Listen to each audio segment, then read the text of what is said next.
Happy Sunday, everyone, except for those of you in different time zones. Yeah, in which case, happy Sunday. Maybe, I don't think there are any stragglers from Saturday, but I may be unaware of some little weird time zone somewhere. Hello, everyone. I'm rambling. Sorry. Out of practice. Didn't do it last week, and I didn't do it yesterday because I attended a No Kings rally. And not to get political on here, but I one of the things I've been doing, because what used to be my hobby, my creative outlet, playing guitar and music, has become the day gig, is I've been finding other non-stressful creative outlets, including photography. And I want to share this one picture I got yesterday that I'm particularly proud of. And we'll get to the amp stuff. We'll get back to amps in just a minute. But there's this one picture I want to share with you guys that I just think I is one of the best pictures I've ever taken. If I can find how to make the thing, here we go. Yeah, so these were some Aztec dancers that were going up to the stage, and they all had the beautiful feathered headdresses and the beaded costumes, the outfits. And one of the dancers was, I guess, this maybe 12 or 14-year-old girl. She was the last in line. And I was taking pictures as they went. And this one, the way her eye just comes right out, and the way the light comes through the feathers. And I mean, I'm not here to pat myself on my back, but occasionally you capture something beyond what you thought you could do. And that applies to music. Sometimes we exceed our own expectations. And it's always nice to have a little moment like that. Let me close this now. It's always nice to have a little moment where we exceed our own expectations of ourselves. Um, um, and, you know, I have practiced and practiced and practiced and practiced and done all these things to be able to say, there's the picture, it's coming, it's coming, it's coming. There, that's the moment, the eye contact through the feathers. And I knew in the moment I was on cloud nine. That's the thing about it. It's 80% luck. It's not really luck. It's two factors. You have to be prepared. You've got to put in the skills together, get all your skills together so you're ready. But, you know, if I practice piano and I go someplace and there's a piano and the piano's in tune, I can play a piece on the piano. I can make that happen. If I practice guitar, I can play a guitar. If I, you know, if I learn how to paint oils and I have all my brushes, my oils, and the light, I have an interesting subject, I can make something happen. But with photography, you have all this preparation, and then you have to have the subject, you have to have the light, you have to have something that's beyond your control. And I find that an interesting next level of challenge. So, um, you know, this is not your typical YouTube guitar channel, obviously. Um, I'm much more interested in all aspects of art and music than just the boxes we plug things into, though I still like the boxes we plug things into. And no, working player, I didn't do a stream yesterday. Last stream was 2 weeks ago. So, but I felt, you know, I've been neglecting my live stream duties, and I haven't been able to get many videos out. I've been working constantly, and I just, you know, more videos will be coming on the channel. But there are times when I just have too much I need to get done that I can't add the extra time to film. So anyway, let me get to the questions. So back to the readers so I can see the people's questions. Is that an old real metal Tonka truck? Yeah. I was in the front yard of one of the neighbors, and I got down on the ground and I got that low angle shot. And I like it because it's almost like a miniature shot in the movie where, you know, the sense of scale is off. Um, it almost looks like a great big truck. And Goody Guitar's got a number 3 Phillips head screwdriver, so he's officially a technician. Well, that's the only thing it takes, really. You can put your heels on the cab of the Tonkas and try to steer. Well, it depends on the size of the Tonka. It depends on the size of the feet. I would have needed two even by the time I was like six. Two Tonkas, that is, which probably would have been just as good as the roller skates I had back then. Hey, Greg, I understand. You still got snow. Well, I will not trade with you. What kind of flux do I recommend? If I don't really buy flux very often separate, I find for most of what I do, the flux that's in the rosin core is sufficient. Um, if I needed to buy some flux, I think I'm out now. If I needed to buy flux, I'd go to Tube Depot and buy whatever flux they have in their tech tools or tech supplies department, because they're going to have stuff that people enjoy using that's suitable for the task. Because if they carry something that sucks, people are going to say, that sucks, don't buy that. They don't like to have things in stock that they cannot sell. So, cheating death, riding down steep hills, yeah, stuff like that. And man, Evil Knievel almost killed me on several occasions in the 70s trying to do bike jumps with heavy steel Schwinns on flimsy plywood ramps. I'm sure I'm not the only one. Let's see.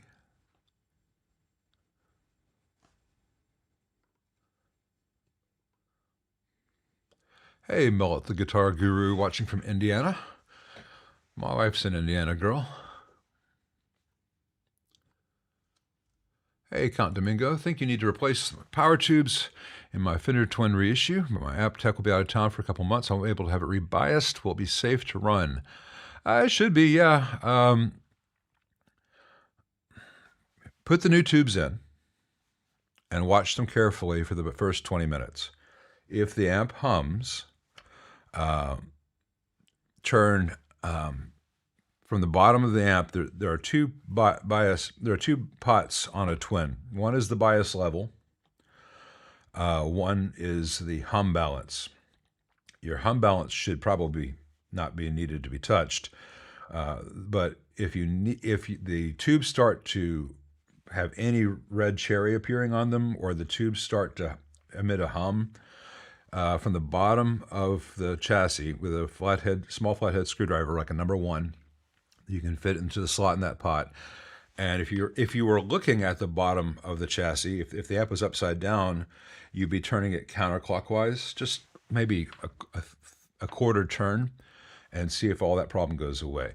Usually, even if whatever bias is for the old tubes may not be optimal with the new pair, you're still within a safe range. So unless you see cherry plating or hearing humming, you're probably fine. And then when the tech comes back, you can have them triple check. And you may go from being biased at 55% to being biased at 60%. Or you may go from being biased at 65% to being biased at 57%. It's not always necessary. EL34s and such, that's usually a little more critical.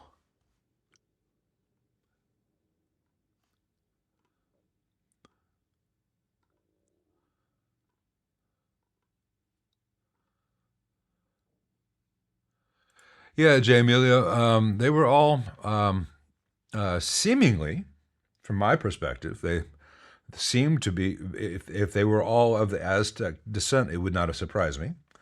They all looked like they were from the culture, and it was very beautiful dancing that I had not seen before. And they had drummers, and it was really wonderful. I like to hear new things. Speaking of new things, I introduced my wife to Wet Leg, which is going to sound really strange to those of you who don't know. It's a new band out of the UK, or a newish band. And they're all in their early 20s, it seems. And it seems like through them, Gen Z is kind of rediscovering post-punk and new wave kind of stuff. But with some different spins on it. But I've enjoyed what I've seen of what they're doing, both musically and the presentation. but it's right up my wife's alley because my wife is a huge Talking Heads fan, huge Pixies fan. So, we try to stay current with things that do not suck. I would love to do that, Goody Guitars. Later this summer, I'm going to be going to visit my in-laws in Scottsdale, not Scottsdale, outside of Phoenix in a little place called Casa Grande. So I'm going to go visit them in the big house, and they've got saguaro cacti and roadrunners and jacarandas and, not jacarandas. What's the word I'm looking for? Javelinas, and I will be. We're going to be renting a car, so we're going to go out to some of the national parks in that area. I look forward to doing some photography there. Hey, Greg, that was single shot. I don't do burst photography because I feel like I haven't earned the right yet. I think if I prove to myself that I can do the decisive moment and I consistently get what I want and get my timing down, and then I get to the point where I know that I can, but then I go to like bird photography or something. That's when for bird photography, some wildlife, I guess if you do sports, burst is necessary. But I feel it's like a cheat code for the photography I do around here. And so I'm trying to be disciplined. If I miss a shot, I should have been paying more attention at the time. I see guys on YouTube videos on photography, and they're like, yeah, I'm here in San Diego, or I'm here in New York, or whatever, and they're just like, brrr. One of those 4,000 photos will be good. That's not, to me, that's not photography. To me, that's like that. That's the thought. I'm hoping afterwards you can find something worthwhile and straighten it up, as opposed to now.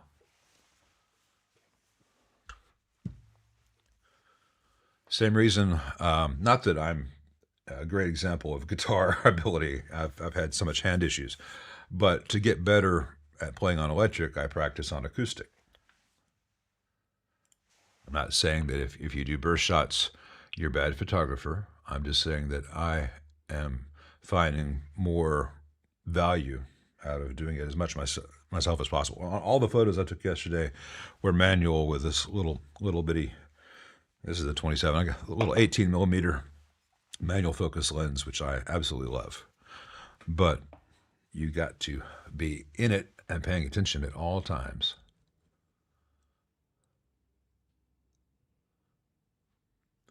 Yeah, I hope so. I was out 4 hours in the sun yesterday, and I've been out a lot more than that. I go for photo walks every day when the weather allows, and some days when the weather just barely, grudgingly allows it.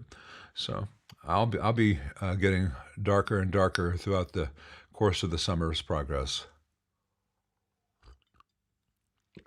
6550 versus EL34 and a 2203. What's my opinion? And is the juice worth the squeeze? In my opinion, given how clean the output section of a 2203 is and how much of the drive characteristics come from the preamp, and given the cost of 6550s versus EL34s, most clients, when they come to me that question, my answer is, if your 6550s, or if you already have 6550s and they're working fine, no reason to change. But if you need to change them, or you're going to be going on the road a lot, EL34s are much easier to find. They cost a lot less, and you're not going to hear much of any real difference in the sound of the amp. And I had two 76 or 77 Marshalls. They weren't called the 2204 yet, but they were the 50-watt master volume, the first year of it. And one of them had 34s and one of them had 6550s. The amps were otherwise identical. And there were very, very slight differences between the sound of the two amps, but it wasn't the kind of difference where you could say, oh, I'm definitely hearing the one with 34s, or I'm definitely hearing the one with 6550s. And the differences might have just come down to the values of the components and all. It's rare to hear two identical amplifiers. But there was no radical thing to say, oh, that's the 6550 sound. 6550s, you get a little more output, but most people cannot be in a room with a 50-watt or 100-watt Marshall taking advantage of the true output because it's too damn loud for to use in a house or on most stages. And so you always have the master volume down to some degree. almost always. And so you're not going to be hearing that marginal volume difference between 6550s and 34s. So there's nothing wrong with using 6550s if you have them and you can afford them. But I would not seek them out necessarily in those amps. Hey, Bill, I did not get a text in the past couple of days. I got a text last weekend, I think, saying that you were very happy with it, which made me very happy. And I was going to call you this week, and I got caught up in other things. By the way, Bill, I've got that. You see, I'm wearing contacts. I'll be contacting you on that front as well. But because of where I sit, I need to have readers to see this. So these are the readers I got in Paris, as I'm being snooty and pretentious and talking about photography and shit. But I'm glad. But the important part got lost there. It is amazing. The noise floor is 0. My Friedman, by comparison, now seems noisy. Well, the Friedman's got a lot more gain than your Deluxe Reverb, but the Deluxe Reverb is potentially such a fantastic amp, and yours is again now. And I'm glad to hear that it made it through the transit without any damage. I hate getting everything just so and then having to ship it halfway across the country to people. Because sometimes I know that, hey, that tube's not going to make it or whatever, or they dropped it off a forklift and something, it was working when I had it, but that doesn't happen very often, and I can usually step people through, but sometimes it does. Still debating speakers for my 74 Twin. Options range from ET90, Retro 30, 65 Heritage, Lead 80, V-Type. Any speakers I wouldn't recommend for a Twin Reverb aside from C12Ks. Well, I don't like C12Ks. I don't like the G12H30 in a Twin. I don't like the warehouse version of the G12H30 in a Twin, the, what do they call it? Reaper. I don't like the Cannabis Rex, and I don't like the Eminence Patriot. But of the others, those are all good choices that are going to sound very, very different from each other. With the Celestions on your list, the 65 Heritage and the Lead 80 and the V-Type, your Twin's going to have 8 screws for the speaker. Some Celestion speaker frames only have 4 screw holes. So that can narrow down your choices. Look at each one of the speakers you're considering, and to go into that Fender Twin, which should have 8 screws to mount each speaker, you need to make sure that the frame has 8 holes, not 4. So that's the thing to watch out for. I've had a lot of guys say, here's the amp, and I bought this speaker, put it in there, and I'm like, I can't put this speaker in this amp unless you want me to cut screws. Yeah, so not all Celestions are Fender amp baffle friendly. You met Evel Knievel in the 80s when you worked at the Bay Harbor Inn. He was real friendly to us bellhops. Well, cool. I'm glad to know that he was good to you guys. But man, we would see Evel Knievel jumps the Snake Canyon. Evel Knievel does this, does that. And, this is the early mid-'70s, and we're kids, and to us, he's dressed like Elvis. I wasn't sure which one was Elvis, which one was Evel Knievel, but that was like a real-life superstar, a real-life superhero. And so we tried to do stuff like that with our Schwinns. For those of you who were not a child of the 60s or 70s, bicycles used to be very, very heavy. None of this aluminum frame stuff. And so you try to jump something. Oh my God. And those suspensions, it was chrome fenders, it was a thing. But I had banana bars.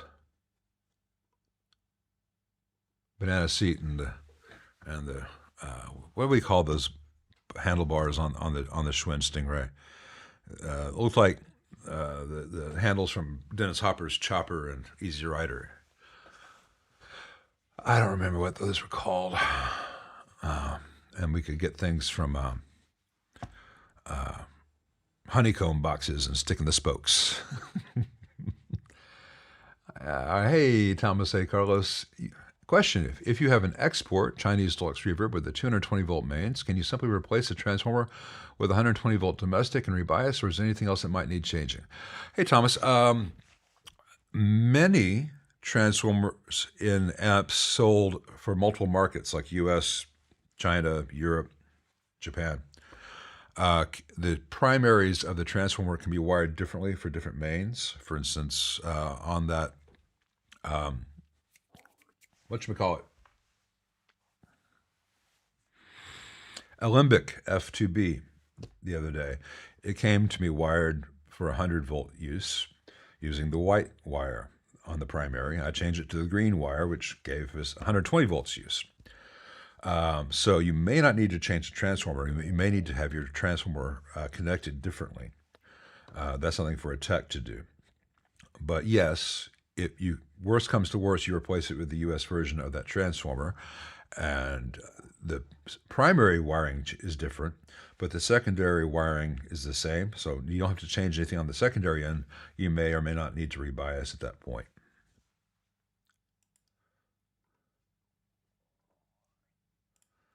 Thank you, sir.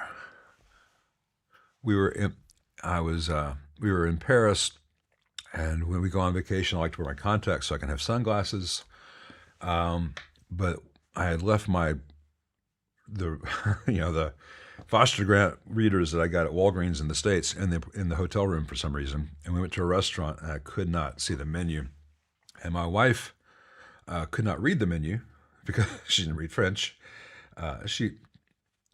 She's good at French conversationally, but the reading of in food is difficult. I can read French, especially when it comes to food, but I couldn't see the menus. So I found a pharmacie and got my special Parisian readers.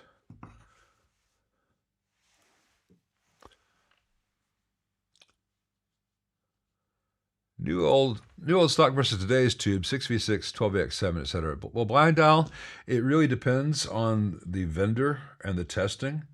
If you go to the Tube Store or Tube Depot, to name two very good vendors, and you buy new old stock tubes from them and make sure have them match a pair, that's great. You're going to get a really good tube.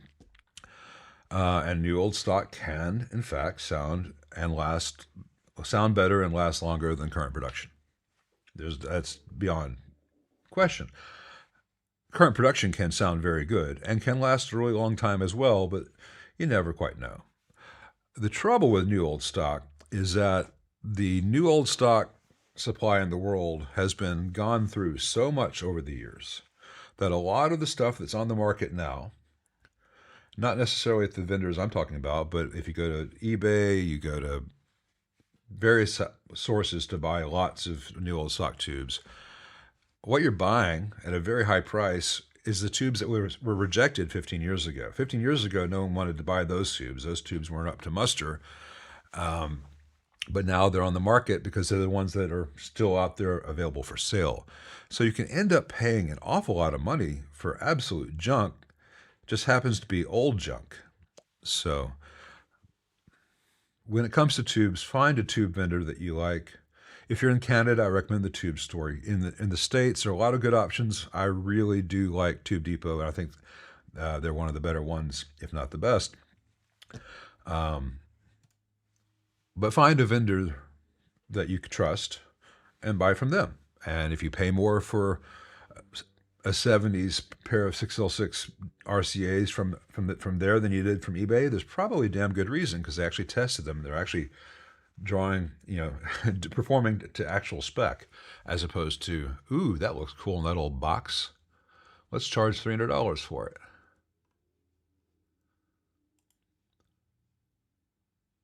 Point of interest, a Warehouse G12CS sounds awesome in a 65 Deluxe Reverb reissue. Yeah, it does. I've had a pair of those in a twin about 2 years ago. That was one good sound.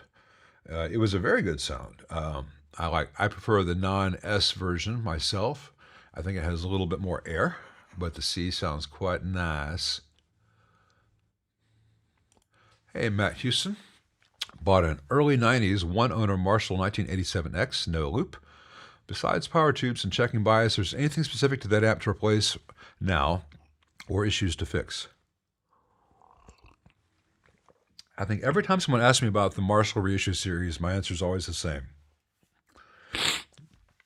If you're looking inside the amp and the pots are towards you, so it's upside down, the tubes are down, the transformers are down, pots are facing towards you. Here's the PCB. We'll do it over here, and over here, from my perspective, imagine that the knobs are facing that way, are facing this way. There are two resistors mounted on turrets, and there's a little square blue pot, and there's a turret behind that pot. The turret behind that pot is a ground point, and across the other four turrets are two 100 or 47 ohm resistors, and then they go to each side of that pot, and the center of that pot goes to ground. That little trim pot is your hum balance. The trouble is that little trim pot's rated for maybe a quarter watt on a good day, and it should be a 2-watt pot, and those pots burn. And when those pots burn and fail, your heaters go south. It's a big problem. Happens a lot in all the Fender reissues, including Marshall reissues, including the 1987X. The solution is really, really easy. You replace the two resistors with 100 ohm half watts, and then you jumper them together at that point, at those turrets together, and from there to the ground turret, which just bypasses that trim pot entirely. And then you've got a traditional Marshall heater balance supply with just an artificial center tap. It's not adjustable, doesn't need to be adjustable most of the time, and it's much more reliable. That's the thing that goes wrong the most in the Marshall reissues. That and the power transformers, especially those in the 90s and the early 2000s, they often begin to become noisy and emit a noise field itself. So I often end up replacing those. Sometimes you can just tighten the hardware on the transformer and the noise goes away. But that doesn't happen all the time, but the heater issue is very common. Do I even like tilt neck adjustments on Fender American guitars? I like the idea. The issue is that the tilt neck set screw can vibrate loose. So it's a good theory, and it does work, and it's more elegant than shims. Shims, there are two ways to view shims. You can have just a strip of cardboard or business card or stuff stuck in there to shim the neck. That's like a after the gig in the hotel room fix. A proper shim would be a piece of wood which has been milled to exact thickness at one end and then tapering off to exact thinness at the other. And then that's better than either approach because you can get a very precise angle and you have full wood-to-wood contact. Whereas with the cardboard, it's only contacting a small portion and it compresses over time. Or the tilt plate, where again all the pressure is on one spot. There's always going to be a gap between the wood of the neck and the wood of the body where that gap is, and the set screw can vibrate loose. It can work very, very well, but it's not as good as having a neck professionally shimmed with hard maple, etc.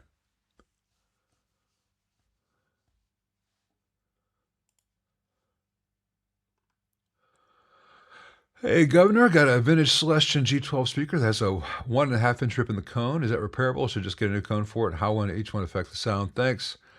Governor, I don't think, you can repair that with building up layers of rubber cement and tissue paper. It will never sound like it did when it was new, but the tear will go away. The tearing, flapping sound will go away. As to whether you can change out the new cone, I don't know if you can get a new cone, install a new cone. It's pretty tricky to do. You need to have some specialty glues and experience with that kind of stuff. But contact Halford Loudspeakers, Halford, Halford Loudspeakers here in Memphis. Dave Halford does all my reconing jobs for me, and he's fantastic. And you call him, he may say, well, yeah, just here's how to fix the cone, or he'll say, send it here. It's like $70 to get it reconed properly. Or he may say that speaker never sounded very good. Celestion had a bad batch because he knows this stuff. He'll say, that year of Celestion, don't spend the money on it. He'll turn down a repair if it's not in your interest to have the work done. Hey, Fabio Moreira. Thank you very much. What's my opinion on the Vox AC30S1? Good amp. You're an overdrive pedal guy. Thanks again. Well, thanks for joining us. And I have not had any experience with the AC30S1.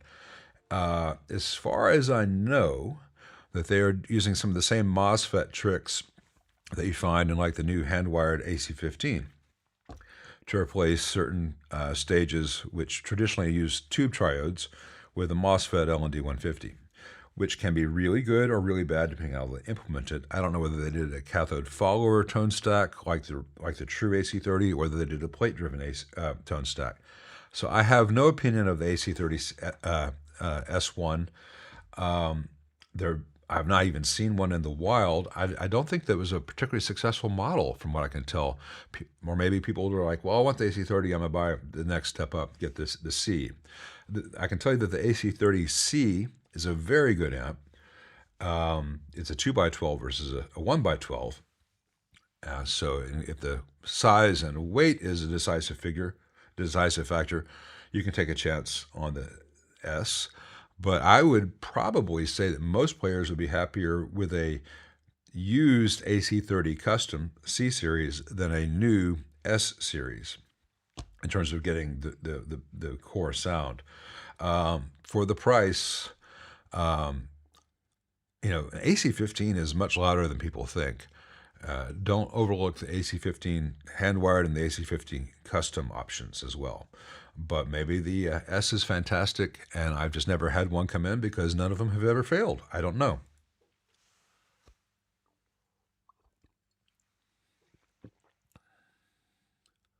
Hey, working players. Someone told me that the EQ and the speaker is what really matters for guitar tone. Well, everything in a guitar amp is the EQ. You can't separate EQ from the guitar amp itself. The speaker is what really matters for guitar tone. If I pick up an instrument, from the moment I move the string over the magnetic coil to generate a signal that starts the whole chain of events that goes through all the pedals and all the amplifiers, everything I'm doing is to move a speaker. So which speaker I'm moving matters an awful lot. So from a certain perspective, we're playing speakers rather than anything else, but a good amp into a bad speaker sounds terrible. A bad amp into a good speaker sounds like a full frequency bad amp. The goal is to have a really good amplifier into a really good suitable speaker for the sounds you're trying to get. Can a cheap Chinese amp be good enough with just a speaker swap and one or more equalizers in a chain? Well, the amp circuit itself should be all the EQ that you need. I don't think that most people have any business sticking equalizers in their signal chain unless they really know what they're doing, because they're going to add noise, they're going to add time delay weirdnesses. It's not necessary. Name a guitar great, and they got their sound pretty much with a guitar and an amp and a handful of basic pedals. EQ is better left to the recording and mastering stages for most people, except for very specific circumstances. But as to what is good enough, that's a subjective thing. Some people are going to be happy with a cheap Chinese amp as it is. Some people will never be happy with it. Some people will keep buying more and more expensive amps in search of happiness rather than practice. It's difficult to recommend these things to people. I will say that back when I used to modify a lot of Vox custom classics for people, the custom classic AC30, they would get it back and they'd say, it doesn't sound at all like it did in your recording. And I said, well, do you have the Wharfdales or the Blues? I knew the answer. They'd say, I have the Wharfdales. I'm like, okay, well, you've got a blanket over everything. So you're not hearing all the mods you just paid for.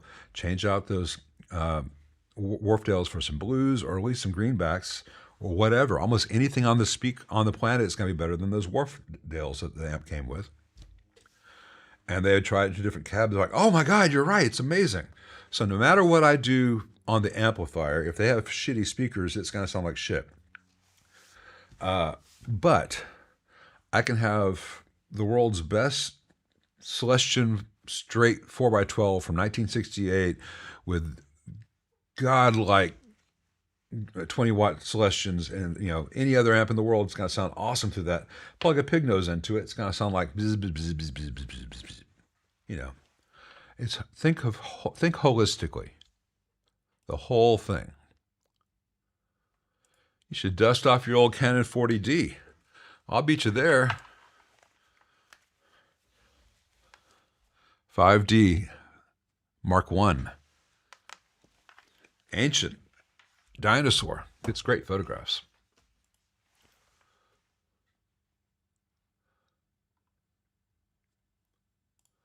Hey, Jim Holloway. AC30CC2 question.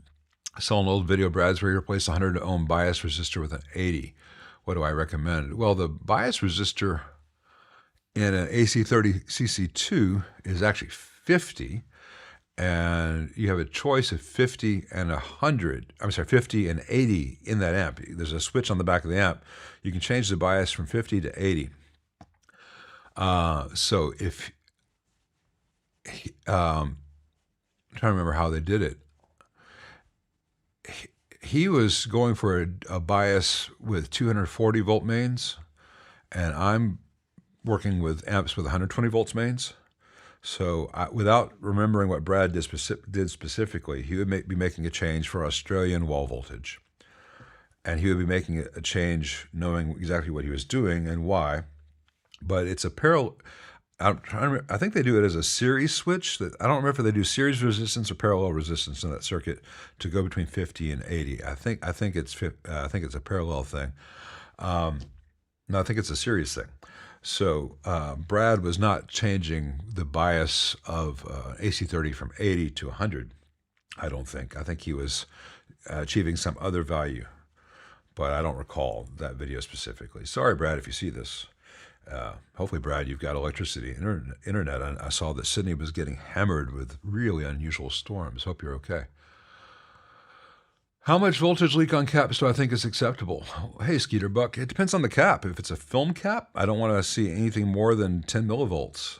Basically, if I can hold 2 DC probes up in the air on humid days, I'll measure a few millivolts just in the air, and that's what I expect. Maybe 10, 15 millivolts is fine. Anything over 20, 30 millivolts, that cap's leaking. It hasn't gotten extreme yet, but that's the beginning of the end. When it comes to voltage leaking on electrolytics, none is acceptable. But I think you're asking about film caps.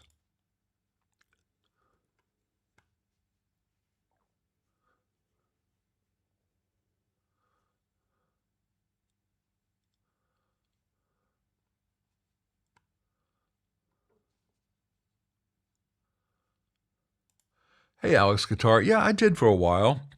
The trouble is it's hard aesthetically to have something which matches every amp out there. And the company that made them for me is no longer making them. And it's just an added expense to have badges made. And it seems, I don't know, I'm not very good at promoting myself. I'll do the work. I'll give you electronic service record to keep. It doesn't need to have my name plastered over the damn thing. I used to do little brother label maker peel-off stickers. People knew that I had done mods, but it wasn't a permanent thing. But I don't know. I've been too busy to. I wouldn't want it to put a big badge on a Marshall or Fender or anything. It would just be a little custom service by or customized by or whatever. But I don't know. There are more important things to work on, I think.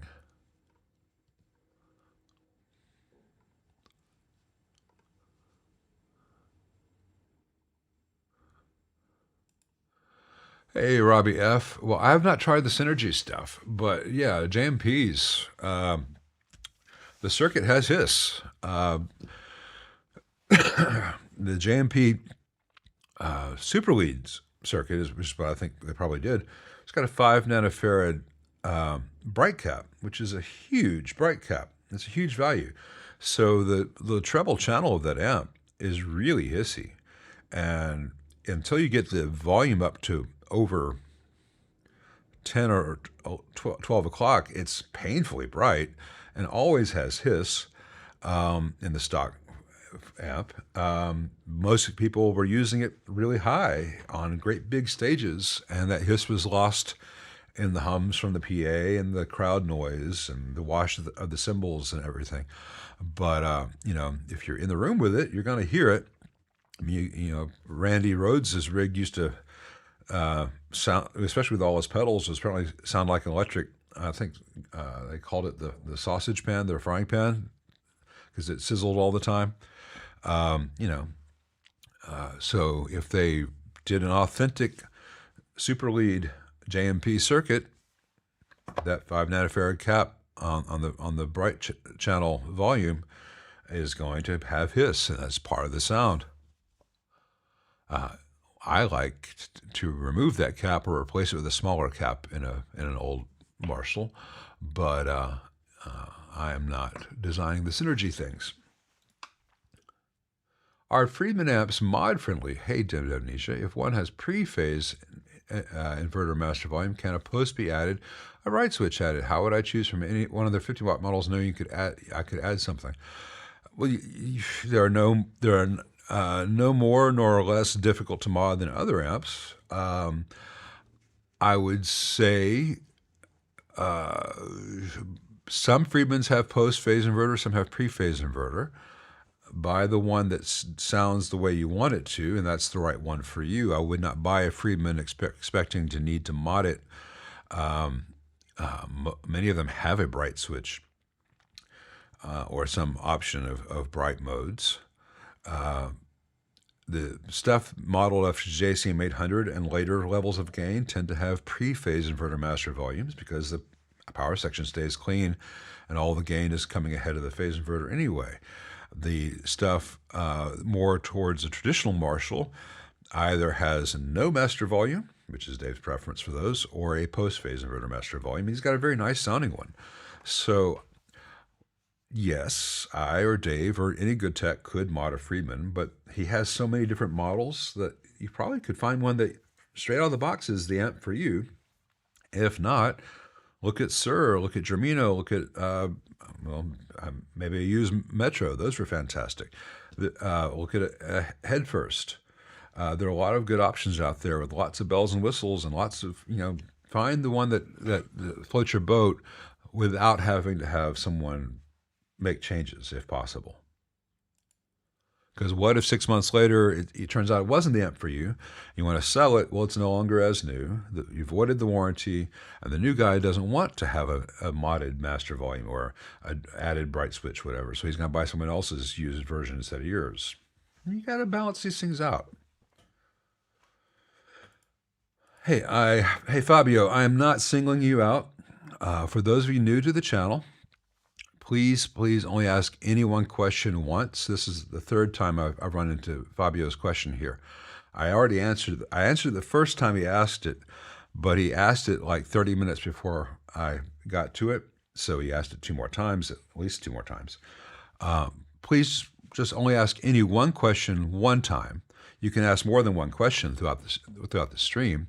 And I'm really not trying to make you feel bad, Fabio, or anyone feel bad. But when I see that, it makes me think that I hit the wrong button and I've scrolled back up to where I used to be, because I'm trying to go through everyone's questions in order here. And I saw that I got some super chats I will get to fairly soon, but I try, even with the super chats, I try to answer every question in the order it comes in. Is the Fryette power station, as an example, safe to use? Are the styles of attenuation to avoid? Are the expensive models safer, not just more feature-laden? Well, the Fryette is not just an example. The Fryette is safe to use. The Sir is safe to use. The um, aux box, the universal audio, is safe to use. I've heard some back and forth conflicting stuff about the Boss Waza, whatever. Seems to be safe to use, maybe some caveats on that. But they're not all made the same. So I would not include, say, the Marshall Power Break as a safe to use thing. The Iron Man thing that Tone King has out, it's got some weird sonic artifacts. Hot plates are really safe, but they're limited and they're expensive. They're bricks. They're limited in their functionality and versatility. So you can't you can't view them all as, hey, attenuators are good or attenuators are bad.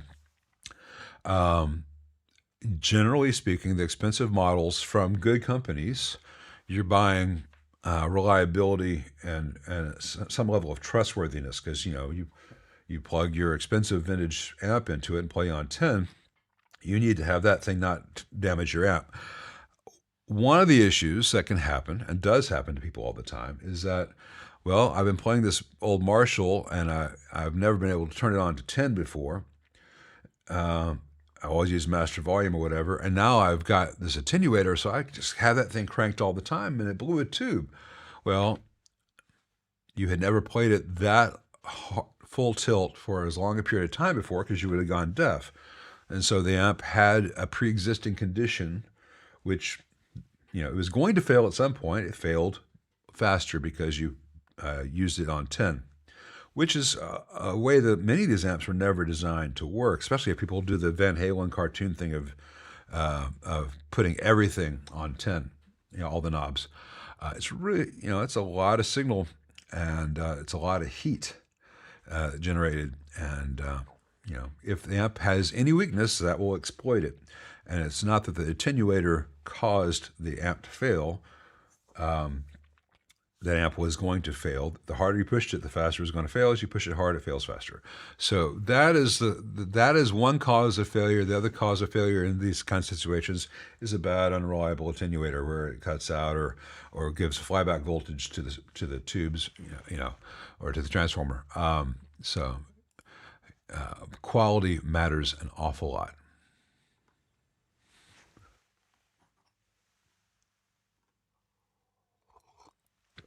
Ape hangers, that's right, Fletches. Thank you for that. Ape hangers.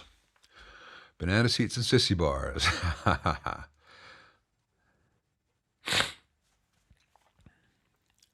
Have I ever heard, hey, David Allen Herrick, of dual Trimbot bias adjustment pots? Yeah, adjusting each tube. People do this all the time in various designs. You even find that in like the Marshall JSIM 900s. It's really not as useful as you'd think.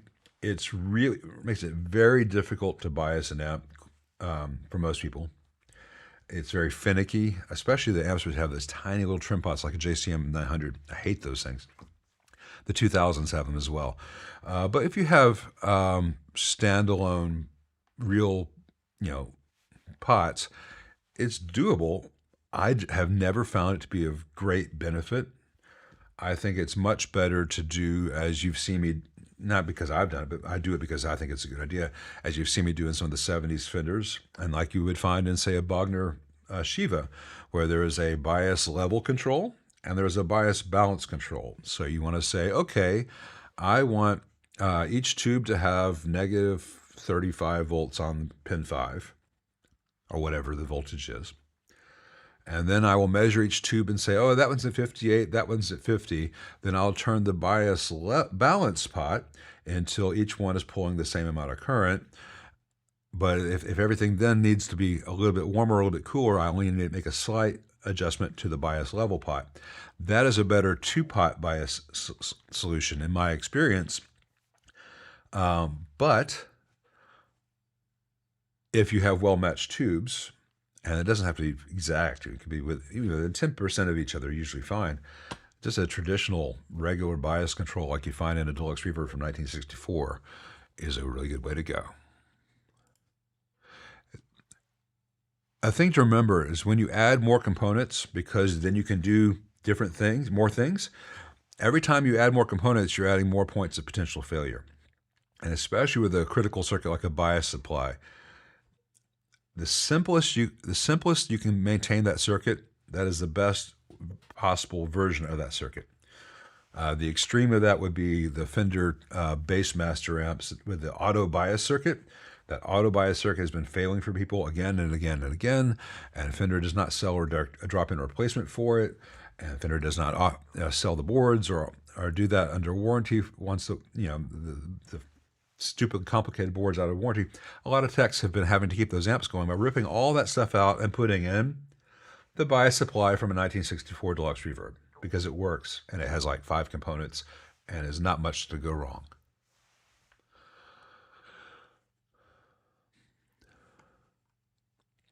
All right, Jim. He was cooling the bias. He was cooling the bias for 240 volt mains in Australia. I have not found the need to do that with US voltages on the AC30 Custom Classics.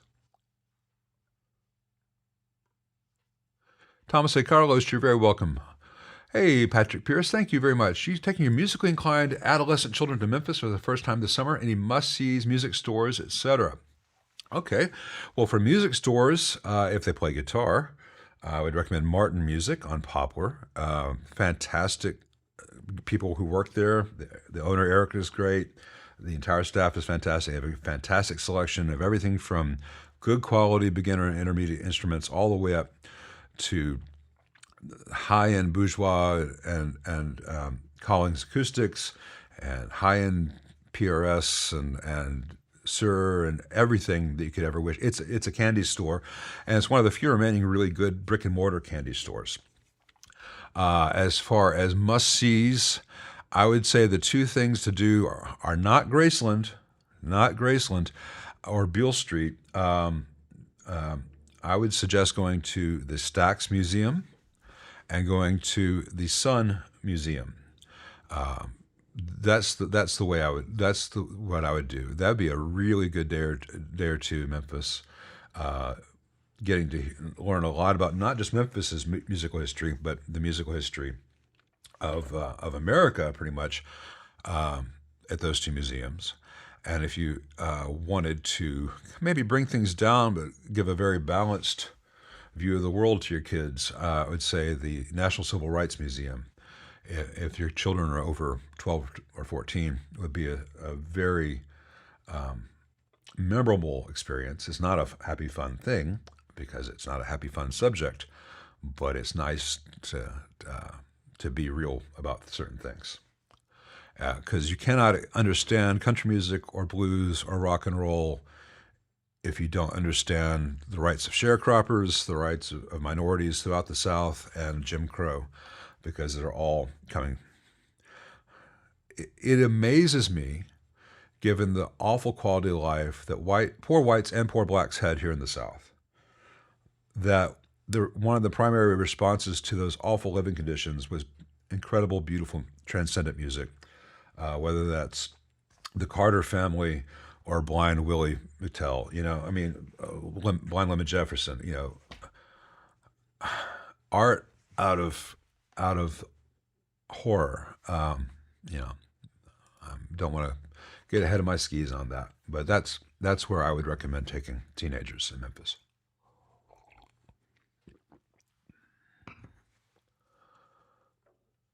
Let's see, super chat from Koza Soza. Thank you very much.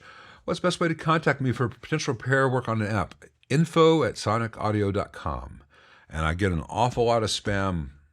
So make the subject amp service needed or something, and then give me the particulars, because a lot of times stuff ends up on my spam filter because people put weird titles on things. Bottom Kitchen, should you discharge the caps prior to do some chassis and tube socket cleaning on a JMI AC30? Does the unplugging the amp with the power on trick suffice? Well, I don't want to get sued by saying that's all you need to do. Here's what you need. Take the rear cover off the back, have the amp on, unplug it from the wall and play till you don't hear anything. Keep playing another 30 seconds, and then confirm with a meter. Please confirm with a meter at that point, and measure at pin 6 of any, or pin 1 of any of the preamp tubes, which you'll have access to at that point. And at that point, you should have less than 10 volts DC present there, which is going to be less than 12, 20 volts present. Worst case scenario on the other caps. At that point, you have enough low voltage that you can then pull the chassis out and once you get the chassis out and the slider board off, you can measure the two connections on the main filter cap, the dual 16 to ground. If you have any remaining voltage there, you can just shunt it out with a screwdriver. So it's going to be like 12 volts or less that might be remaining after all that. You can just shunt that to ground without a big arc or anything. And then you're safe. So is it totally safe? No. I cannot tell you it's totally safe because you could have a wire that's broken somewhere in your amp, and these 3 filter caps discharged, but this 4th one did not. So you've got to confirm with the meter. But that's how I do it most of the time. Step for crash pilots. In hindsight, you're a bit confused about the bright cap mod on the normal channel of the AC15C1. It's not necessary to jumper C4 after removal, is it? I don't remember what C4 is on the AC15C1. I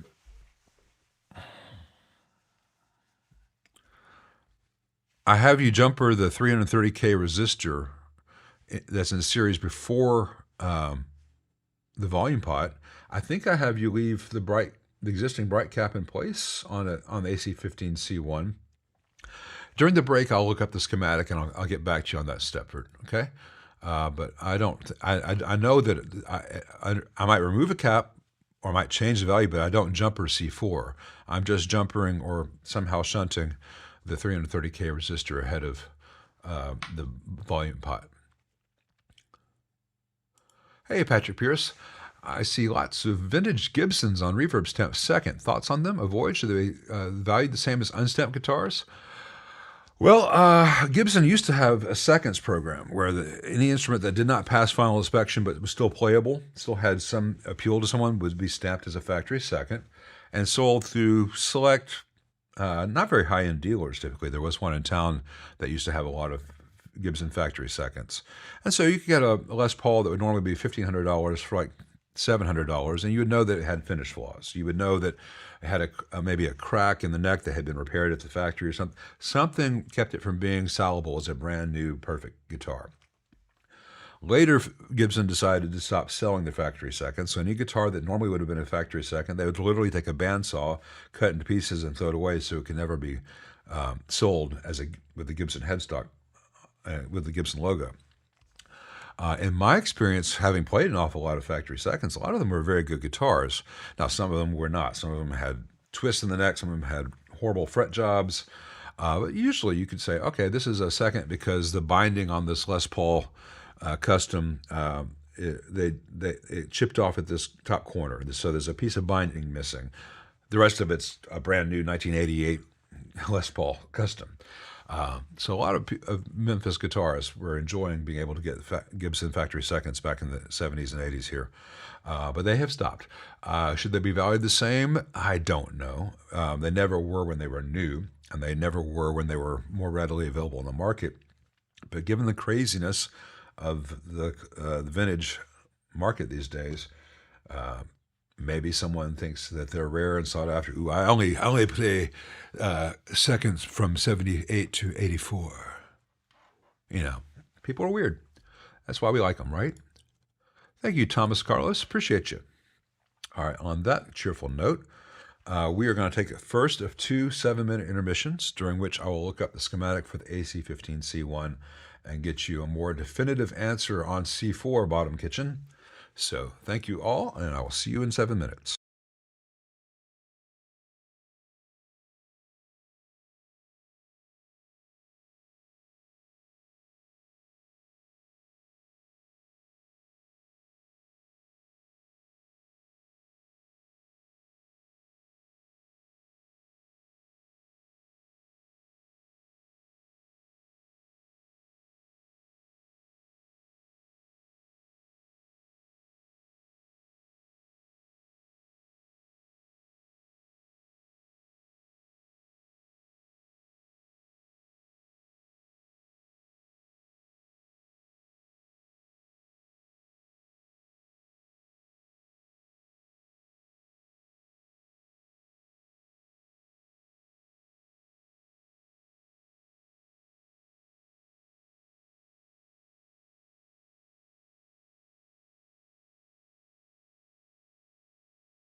Hey, Brad. Hope you're okay. Good to see you. I understand you had a proper little ripper of a storm come through. I bet that little ringtail possum isn't on your roof anymore. I showed that video to Nikki the other day, and she wanted one. Until I explained that they piss everywhere. Yeah, I know you love storms, so be careful what you ask for.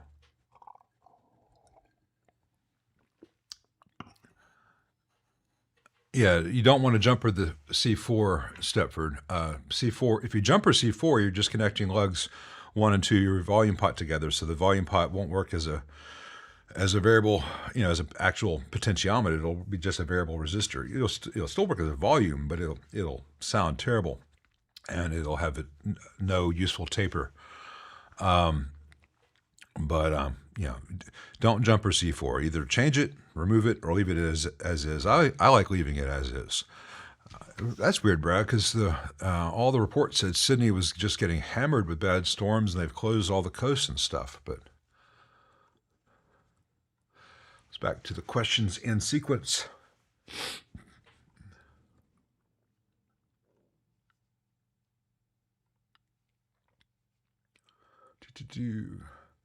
Ted Woodford has good videos on neck shims. He has good videos on everything guitar related.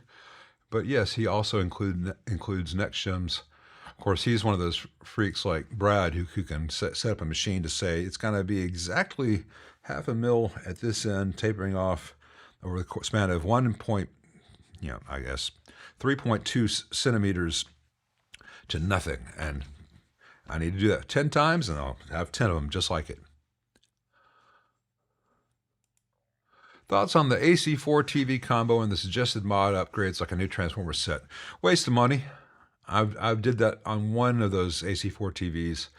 It sounded better, but it still sounded like a little toy. The AC4 is not a very good amp. I'd rather have a Champ, and I certainly wouldn't pay for new transformers for that thing. The build quality of those TVs were bad. Don't buy something expecting to have to mod it to make it really usable. When I do mods on things, it's reliability, it's flexibility, or taking an already good amp and making it great, which is an entirely different thing from taking a dog's dinner and making it passable. So don't spend $300 making a $300 amp okay. Buy a good sounding $600 amp to begin with. Hey, Richard Nagamitsu. My 72 Bassman 50 started blowing the fuse when I take it out standby. Anything I should check before I take it to a tech? Well, the first thing to do is take out the output tubes and see if it still blows a fuse when you take it out of standby. But, fuses are $1 each. I don't know how many of you have. Probably just take it to the tech as soon as it starts blowing fuses, because you could assume that it's a bad tube and just change the tubes, and it was a tube that was damaged by something else in the amp being bad, and then so you have a brand new set of tubes, and hey, that shorted filter cap takes out the new tubes too, and then you spend $100 extra for nothing. Take it to a tech is probably the right answer.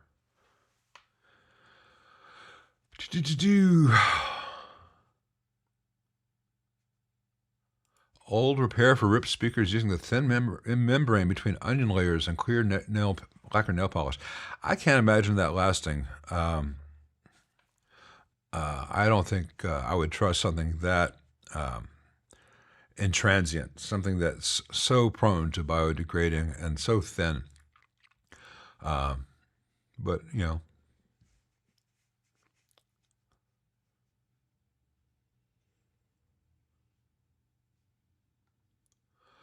I've not tried any of the hybrid Coke amps or Koch amps or Koch amps, however I'm supposed to pronounce that. I've had one of their amps in, and it was really, really heavy. Sounded good, was well built. I wasn't too nuts about some of the layout decisions they made from a text perspective, but from an owner's point of view, no issue. But that's the only one I've had, and it wasn't a hybrid. Thanks, Working Player. It's a Squier Classic series, but I changed out the electronics and the bridge and the pickguard and pots and all, pickups, Fralin and all that. So it sounds like a real P bass, but it's not a very good neck. I'm going to get a different bass. Maybe next year. I don't work on enough bass amps to justify having a better signal generator, but it did its job for the Alembic video. Of course, I got a minor bit of guff for demoing it with bass instead of guitar. I'm like, well, everyone in the world, every other amp on the channel is demoed with guitar. This is sold as a bass preamp. Let it do the thing.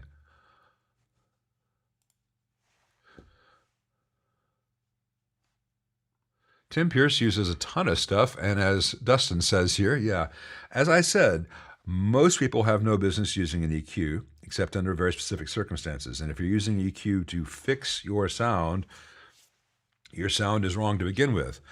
Tim doesn't always use an EQ. Tim has one of everything and three spares of all the things that he has because he never knows what he needs to have for a track, and he's getting paid for it. But I guarantee you that if Tim were to sit down right here next to me, I could hand him any guitar off this wall, plug him into any one of these amps in this space, put the mic wherever he tells me to put it, and he'd sound just like himself. And that's the thing. He doesn't need all the toys that he has to sound good. They help him sound specific ways to slot into mixes because he's doing session work. And he has spent enough time in high-end studios with high-end producers and engineers. At some point, someone showed him the right way to use a parametric EQ and what you can get away with a GE7 and why you should never use the GE7 for this other thing.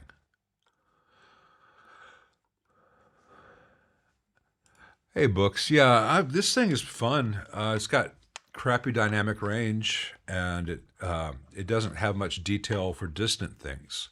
If I go outside with these two cameras and try to take a picture across the street, everything on the Fuji is razor sharp, and everything's just not quite there across the street. But if I were doing portraits or close-up stuff, within 20 feet of something, this thing is beautiful. And it's very challenging to use because it's no auto ISO and stuff, but I like the challenge. No training wheels.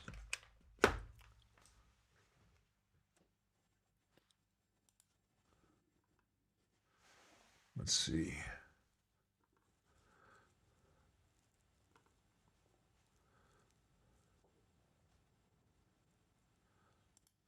A working player, I've played Soldanos. I've played JMI Voxes. I've played 1967, 68 Marshalls. You've seen all the 50s and 60s Fenders that come through my shop. I've had Friedmans, I've had Wagners, Uberschalls, Shivas, everything. I've had just about every high-end amp in the world come through my shop. And I've had Maiden, Vietnam, Vox AC30 Custom Classics, and Maiden, wherever they're made now, I think China Custom Series. I've played very expensive duds, and I've played very good sounding, relatively well-built, inexpensive amps. There's no shame in finding the thing that works for you, whether that could be, and price point is a tricky thing. Maybe the right amp for someone because of their means is a Boss Katana 50.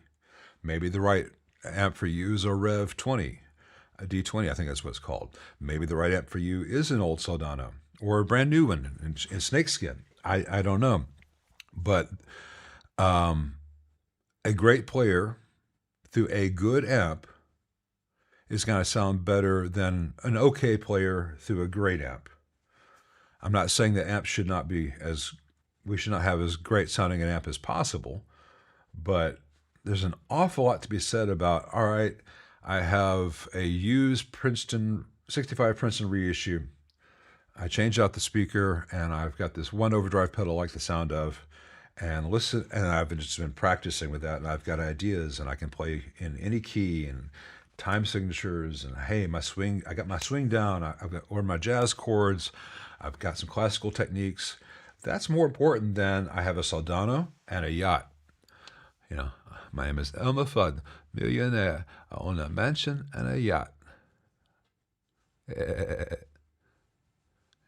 It's very easy to chase gear on here. And it's very easy for a YouTube channel to say, you need gear, you buy this, buy that.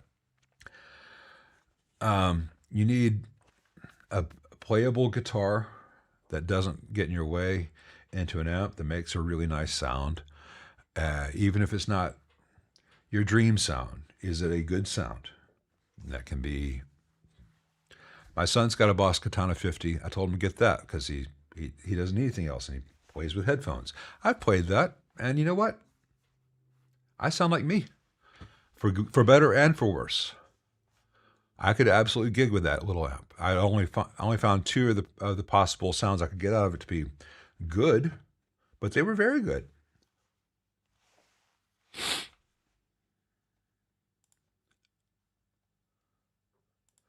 Thanks, Matt. Yeah, well, it is a comfy studio. I'm in here all the time. I do Mr. Magoo all the time. That's you know, where are my glasses? Oh, Magoo, you've done it again. Do.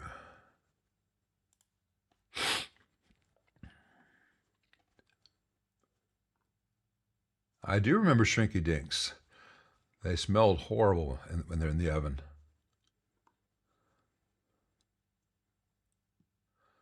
Hey, Erwin Lackner. Well, you're very you're very welcome. I'm glad that helped. Yeah, that's all that video is take what Merlin suggested as like, this is the ideal. Well, how do we achieve something which functionally gets there in a Marshall without rewiring everything? And it works. It works 60% of the time. It works every time. It works a lot more than 60% of the time. Quest, rather. High wattage. See, I am Mr. Magoo. Even with readers, this is where I'm looking is just right in between where I need the contacts and where I need the readers. Quest, high wattage Celestions and an AC30 from 1978.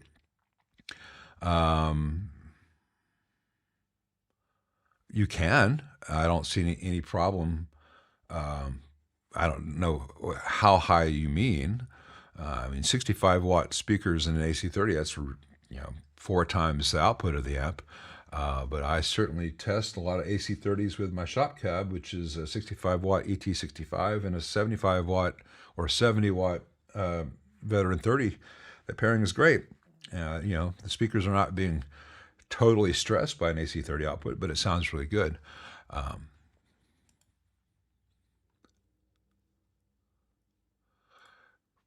Resno, do 5U4 rectifiers cause strange electrical effects when they're about to die? I have a strange AC spike on all nodes every 4 seconds. Yeah, it's not just 5U4s. Almost any rectifier tube, if they're on the way out, can cause issues like that. It's nice if the fix is just, hey, a new $35 tube and I didn't have to desolder anything. So thank you very much. But if you've got a GZ34 handy, pop it in there, and if your bias will be off, but in fact your B plus will be a little bit higher. But for test purposes, if the spikes go away, it was the old rectifier tube. That kind of thing is why Brad and I will often add silicone diodes in series between the HT secondaries and the tube rectifier, just to kind of help protect the tube from such failure modes. But that is one common symptom of a 5U4 or GZ34 or 5Y3, etc. that's on its way out. Sometimes you get a light show. Hey, Philip Walker, I've never worked on a Riviera or Rivera 725 by Pepco of Canada. Sorry. Don't get a lot of Canadian amps down here. I get the occasional, what are they called? Trainer.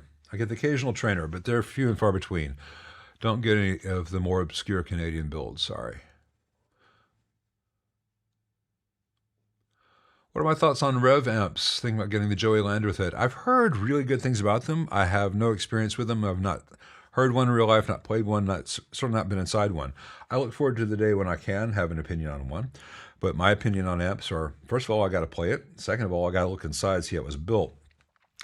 I hope that they are as great as everyone says, but I've played an awful lot of amps that everyone says are great that really, really are not. But hopefully this be an exception. I'd love for that to be the case.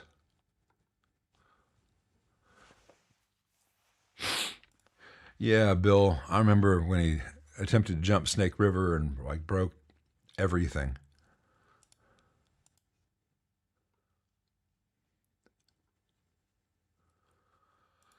East Coast Dave, Ampeg GV15, transformer codes date to 1970. Do I have an opinion on this model? 15-inch speaker recommendations. I don't have any direct experience with that model to the best of my knowledge.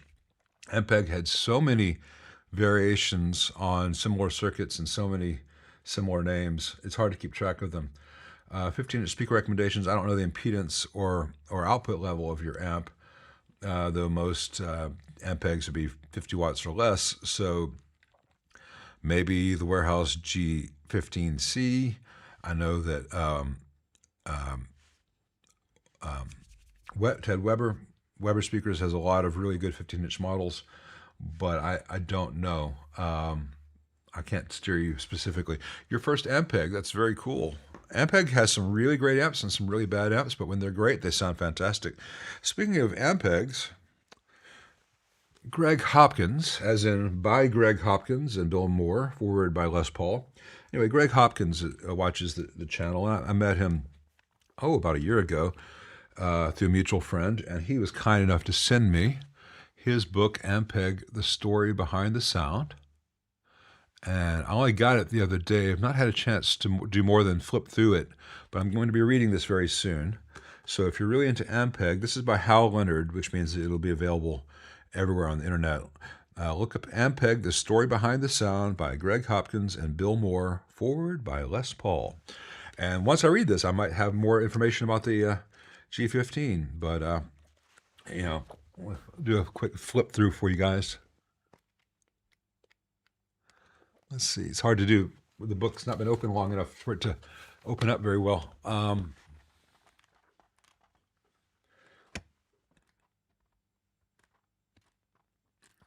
the history of the company and some of their products more than...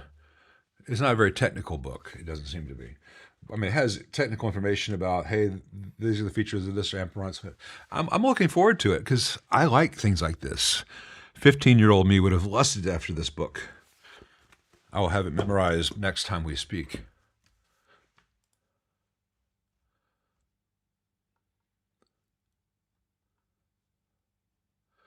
Hey, Jeff Dorman. By the way, well, no offense, Matt, and I hope I didn't detect any tone in your question.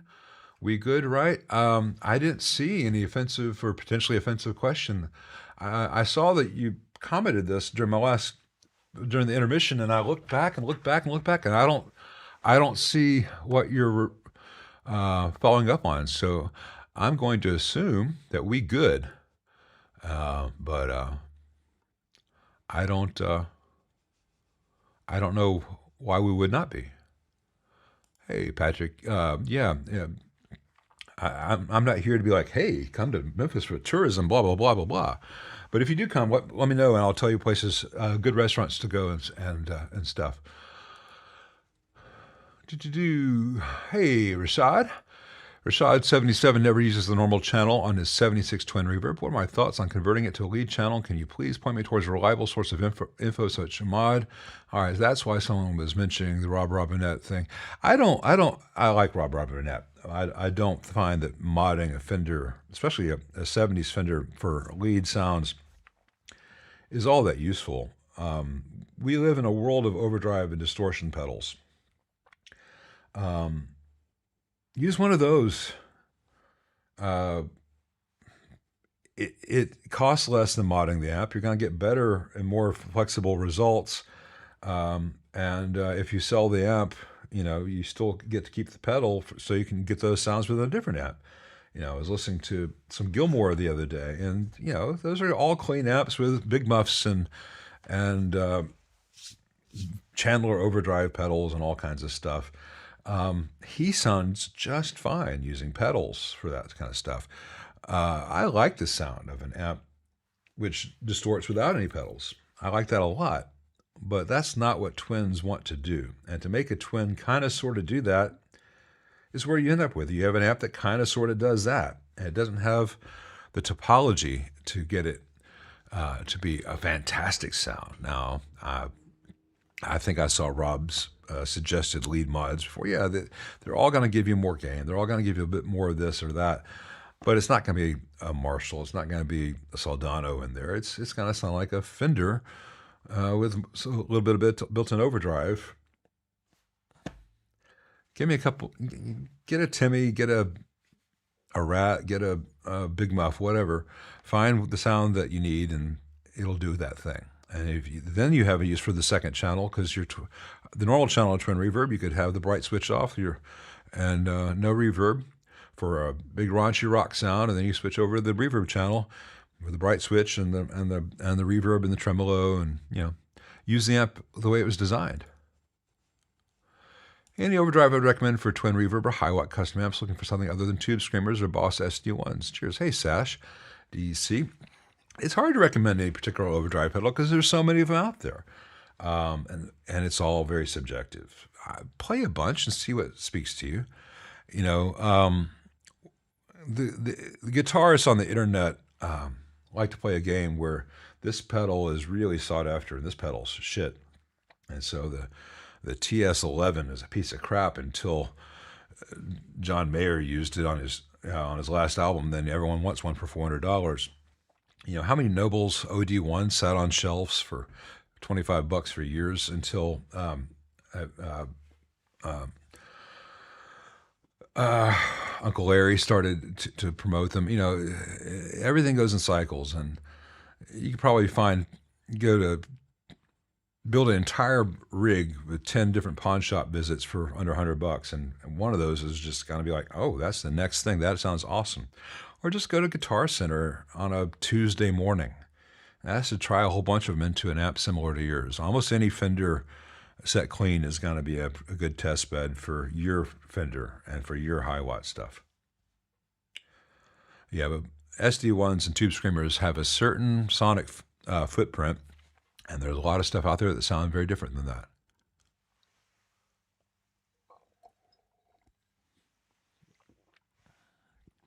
Hey, James Cronkite. I have no knowledge of high watt amps made during the Audio Brothers era. I don't know anything about that. Sorry. I know original high watt from 69 to late 70s, and then they've gone through lots of ownerships and different build quality standards, but I don't know which ones were the Audio Brothers era. Sorry.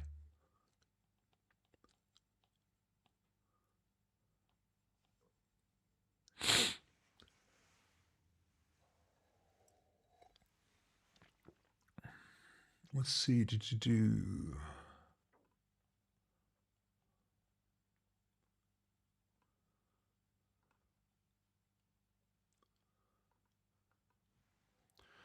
Getting through where we were at the last break, so there's a gap in the questions. Big cyclone which circumnavigated half the bloody country. It wasn't your half, I guess. Okay. They said Sydney. I don't know exactly how far Emu Plains is from Sydney. I get the idea that you're just an hour or so outside, but I do not know for sure.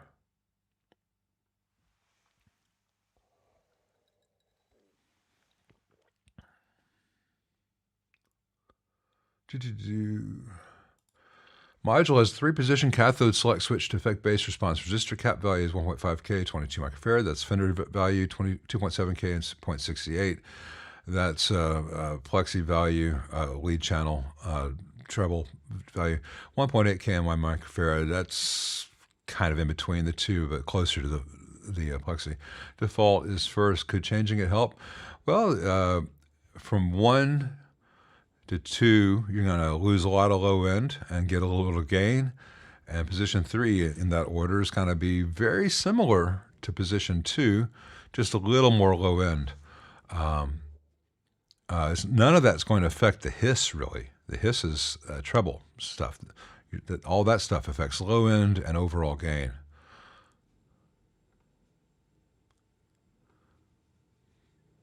Thoughts on Sundragon amps? They're fantastic. Mitch Colby makes phenomenal amps in general. The Sundragon production amps are some of the best production amps ever made, though it's very small scale production. And the limited edition stuff made with all new old stock parts that were signed by Jimmy Page, those are absolutely best possible level of work you can get. if you're into such things, but you certainly pay for the privilege. If I were to get one, I think I'd probably just get the regular production one and save the extra couple of $1,000s for some guitar lessons, which would do me more good than buying the amp. But if you want that sound, it's fantastic. I had one of the Supros from the '60s. That was the model he used. Not the Thunderbolt, but the one he actually used. I can't remember the name of it. It had started with the 6 or something, and it had a fault. And I looked at the schematic and I'm like, here's why it failed. And this part of the schematic is stupid. Why would anyone have done this? So I said, let's do this instead. And I did that, and the amp sounded like Jimmy Page. I don't remember what the particulars were. Jimmy Page's had that same mod. If I remember what the particulars were, I probably wouldn't share them and give away the trade secret. But yeah, it was a stupid part of the original circuit. And when you unstupidified it because it needed to be fixed anyway, oh my God, that amp sounded so good. But I'll have 45-minute drive west. Okay. Well, tell Counting Crows good luck and don't play that goddamn long December song because it's depressing as hell. But I'm glad you got the gig, man.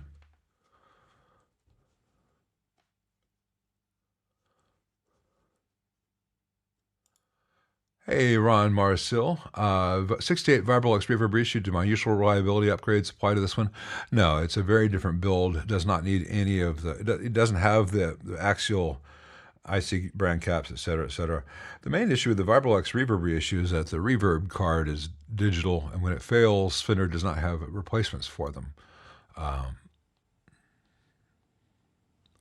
But if the stock amp floats your boat and it's in your price range, they sound good. I just didn't think that the reverb sounded that great, and I don't think it's going to have any longevity. Randy Steff says, in his experience, Gibbs and factory seconds are to be avoided. Most I've seen, around 20 in my repair career, required major repairs like neck resets to correct. Well, I could be a jackass and say that's true of the firsts as well.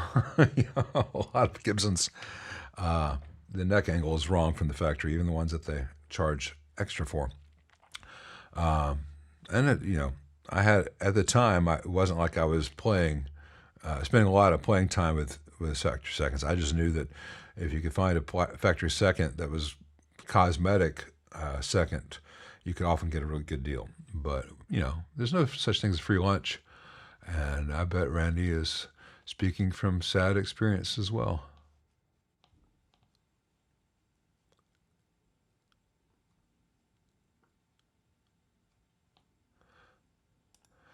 Yeah, it's the original 5D. Its JPEG suck, but its RAW files are beautiful. Is it called the natural? No, the faithful. The faithful color profile, which I use in Lightroom on the RAW. That is great. You just have that, and you just give a little more contrast, and it's just set. You don't have to do anything else. I love it. But the JPEGs are crap. Just because they have no dynamic range and all the highlights clip. And if you underexpose, the highlights don't clip. It just brings up noise and mud in the shadows. So it doesn't happen with the RAWs.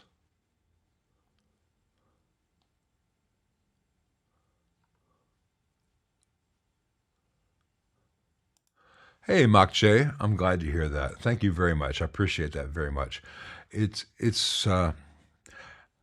I have made every mistake possible to make in apps. And so after making all the mistakes, what's left is the stuff that isn't mistakes. So that's what I do now. And so I try to share that with people. Hey, I made all those mistakes, so you don't have to. Hey, Alan Dubinsky. Yeah, there are roles for EQ pedals in rigs, and that is one of them. But the guy earlier was asking about running several EQs to radically change the sound and basically make a cheap amp sound better. That's the Band-Aid approach, and that's not the right way to do. Hey, Patrick Piers. Excelsior. Oh, the Excelsior is such a weird amp. It could have been a 5E3 Deluxe, but they butchered something, and I don't recall the circuit differences. one area where the circuit zigs where the 583 Deluxe zagged, and if you make it zag instead, the amp sounds a million times better. The stock speaker is pretty crappy. I don't know what the better speaker for your choice would be because speaker selection is so subjective. I also think a 15-inch speaker is not a great choice for what is essentially a darker sounding Tweed Deluxe with a little less gain circuit. But clock noise on trim, I don't recall how they did the tremolo, whether it was solid state or what. If it's a ticking that you're describing as opposed to actual clock noise, which would be a digital kind of thing, it's probably just lead dress, probably. But I've only worked on one, and that was like 10 years ago. So I don't have a fix sitting around in my head. Sorry.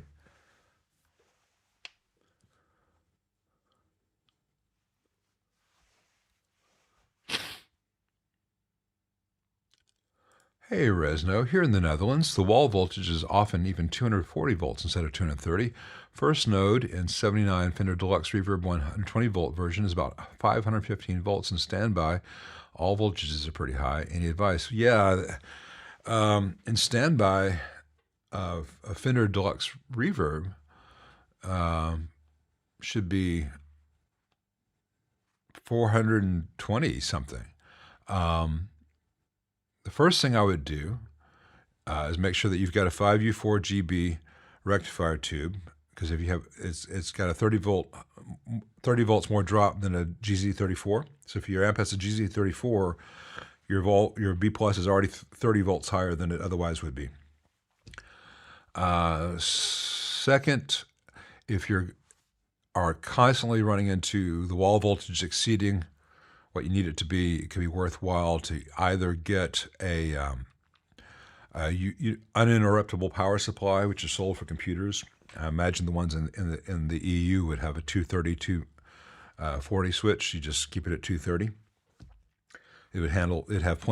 Should have plenty of current capability for a Deluxe Reverb, or to buy a Variac or a Brown box, which are more expensive, but you give more fine-tuned control. But if it's you really don't want to have more than 440 volts max in there because it's way too high for the screens on a 6v6. So I'm wondering if your transformer was wired for 220 and it's getting 240 instead of 220.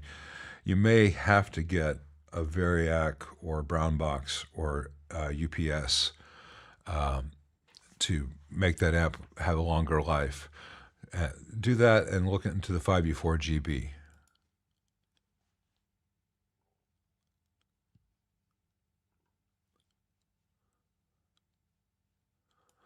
Yeah, I've noticed, man. Soldano, Friedman, Sir, Headfirst, Metropolis, some of the Bogners.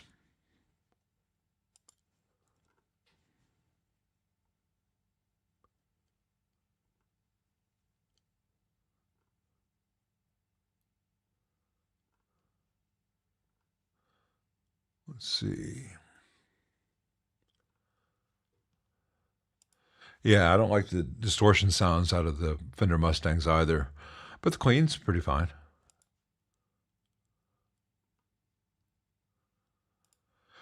Hey, Michael. In theory, pulling tubes on a 100-watt Fender amp to have half the power would mean leaving the tubes in that are directly connected to the output transformer, right? Thanks. Well, all the output tubes in a Fender Twin, all four of them are directly tied to the output transformer. All of them are connected to one of the output transformer primaries at the tube plate. You've got two on one side and two on the other, and you can pull. So if these are one pair, this is the other pair, you can pull these. I should do it this way. Or you can pull these. Or you can pull like that, or you can pull like that. Don't pull like that. This is your push pair, this is your pull pair. That will sound bad. You have to make sure you have one remaining on either side. They're all connected to the output transformer. And if to do that, you would use a different impedance, which is trickier to do the impedance trick on a twin because the twin cab is set for 4 ohms. It's not the best way to do it on a twin, and a twin really sounds good. You can just keep the volume on. You can keep all 4 tubes in there and just keep the volume on 2. It's going to give you about the same effect. It's like the difference of 4 tubes and 2 tubes with a Fender Twin in terms of the volume. It's like going from 2 to 3.5 on the channel volume. You're not getting anything magical from pulling tubes in that thing. And you're going to have higher B plus. Your heater voltages are going to go up. You got to rebias. That's not a game worth winning. You'll be chasing your tail, I guess is a better way to put it.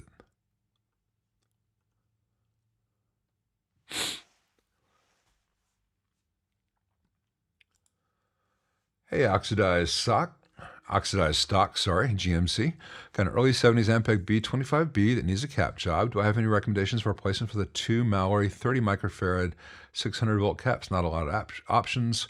Do I have an opinion on Solens? Solens are great, but very expensive and very physically large. I'm not sure if you'd be able to fit them in there. What I would look at doing would be to get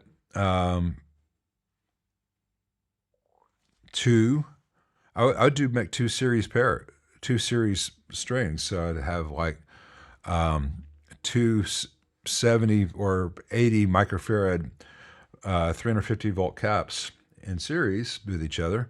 So each side would have 35, 40 microfarad up to 700 volts capability, just like you do in a Marshall. And all you need is 4 filter caps and 2 100K or 220K resistors to make that set up. Be very easy to do. That's what I would look at. Solens are a great choice if you physically have the space to put them in there. Some B25s, some Ampegs in general, space is a big consideration. But you can always make a series node where one didn't used to exist. So you don't have to buy 600 volt caps. You can use 2 350 volt caps and end up with 700 volts capability. And remember, when you have 2 caps in series, if both caps are the same value, the actual value will be half that. So if you had 2, they don't make 60 microfarad caps, but if you had 2 60 microfarad 300 volt caps in series, you would have a 30 microfarad 600 volt cap in total. But there are 70 and 80 and 68 microfarad caps out there. Just get those in 350 volts. You're going to have 34 if you get 268 350s, you'll have 34 microfarad 700 volts capability. You're not going to hear the difference between a 30 microfarad and a 34 microfarad.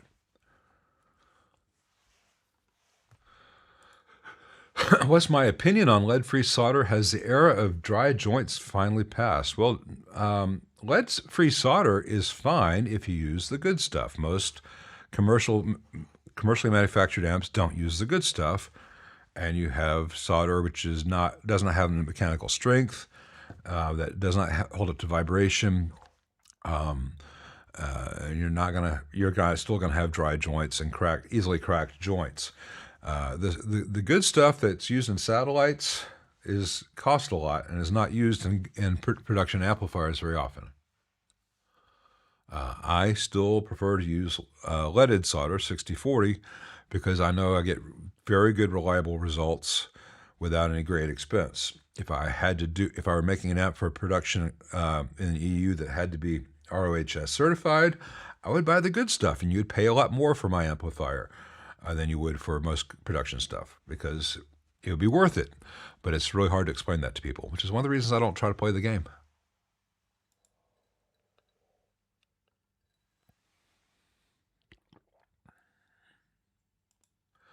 Hey, Alex Guitar. Recently got to try a Bogner Helios 100 and a Friedman BE 100 and was really surprised at how different they sounded. Any input as to what they do differently? I don't know what the Helios circuit does. I know the BE 100, which is essentially a pre-modded JCM 800 with an additional gain stage, kind of sort of pulling some tricks from the pardon me, train wreck bag of tricks. Kind of, sort of. Don't sue me, Dave. I don't know what Bogner's doing in the Helios 100. The Bogner designs sometimes are very traditional. Sometimes he does some kind of crazy things in a good way. But I can't speculate without having been inside one.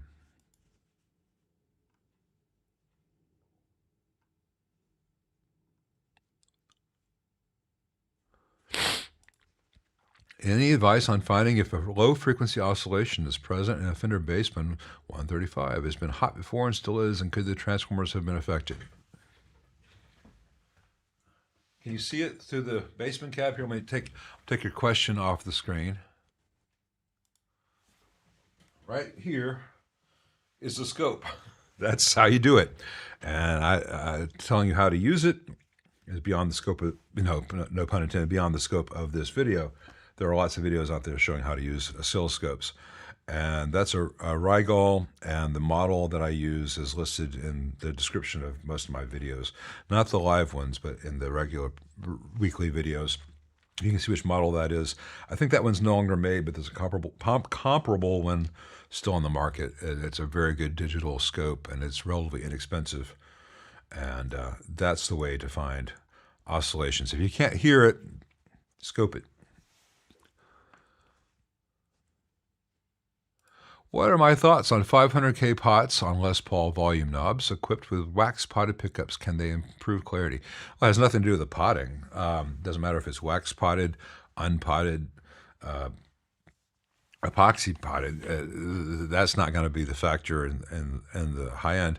Can pots improve clarity? Yeah, the higher the impedance, or probably better to say it, higher the DC resistance of a pot, the less it loads the pickup.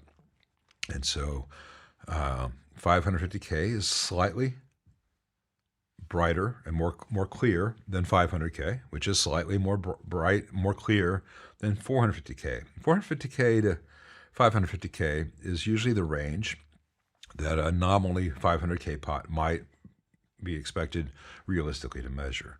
Most of them are closer between 490 and 510. Some outliers are 450, some outliers are 550. And you can have them made to be 550. Just a little bit more resistive paint put on the graphite carbon put on the track. It will load down a Les Paul or other humbucker less. If you put those in a Strat with single coils, it'll take your head off. The lower the value of the pot, the more rolls off highs of the pickup.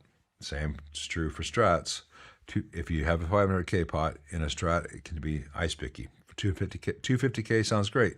250K, 300K in a Les Paul, mud. It has nothing to do with the wax potting. It has nothing to do with the tone caps. If you have 500K pots in your Les Paul right now, no need to change them out for 550K pots. If you have 300K pots in your Les Paul, you should change them out. Either standard 500Ks, which are typically going to be between like 480, 520, 490, 510, or you can spend a little bit more and get 4 pots that are all rated for 550, and have the least load down on your pickups. What is my opinion on using 15-inch guitar speakers like on the Vibroverb? Well, it's good for the Vibroverb. The Vibroverb that we think of is got that aluminum dome, which is a offset. 15-inch speaker tends to be darker than a 12-inch speaker, but if you have that aluminum dust cap, aluminum dome, it gives a little bit more of that sparkle back, so it balances out. That is one particular version of a good sound. There are a lot of good sounding 15-inch speakers that don't have an aluminum dust cap. I'm really not that enamored with 15-inch speakers myself, but there's nothing wrong with using one if it makes you happy. It's all about the subjective when it comes to that kind of things.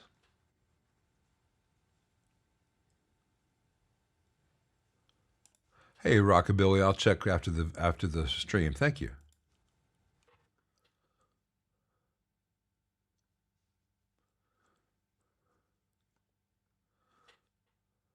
Let's see.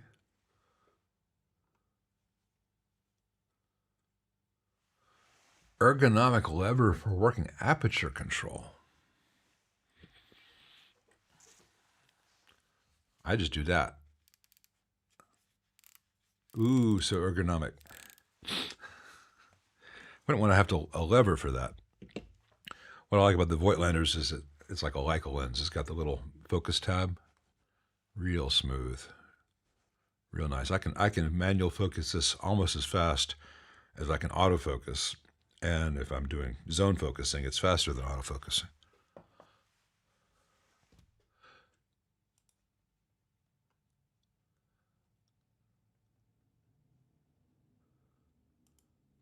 Canon still makes great cameras, Victor, but they're not the only game in town. You don't want to go into it out of brand loyalty. You want to see who's making what at what price point these days. There are a lot of really good options these days, and sometimes companies that you didn't think much of have risen up, and companies that you've always trusted have rested on the laurels too much. Hey, Robbie F. Final JMP module question. Do I think very quiet 12x7s from Tube Depot would help much with the hiss, or is the solution to send the amp to me? Well, it's a brand new Synergy module. Find who at the Synergy group did the JMP design and ask them about it. I'd be glad to work on it. I imagine that your best bet for quiet might be three sorted for low noise Microphonics JJ ECC83s. Those tend to be very helpful in a very bright hissy amp. I'd be glad to take it in, but I don't want to make a change to your brand new Synergy module and void your warranty. That's the kind of thing that's one of the factors. When I work on an app that's 40 years old, that warranty doesn't exist. If I work on an app that's 5 years old, typically the warranty doesn't exist.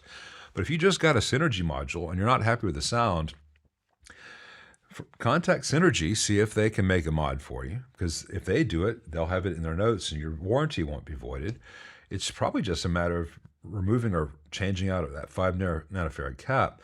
And any 12x7 is going to have that white noise from that bright cap in a Marshall plexi circuit. So did Hendrix's. So did Jimmy Page's. That's what that thing did. That's the sound. Angus's leads and super leads had that sound. You just don't hear it because the whole amp was turned up so high that, and that's, so here's the noise floor. And if you're in the room, here's your room level, here's the noise floor. You hear, but the guitar is way up here. Of course, everyone's deaf at that point. But analog cameras, I used to have analog cameras, Stepford, but it never had a lever for aperture, just aperture ring on the lens.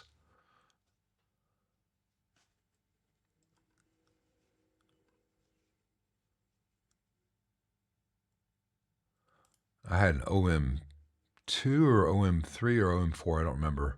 It was basically a Nikon F2 clone at the time.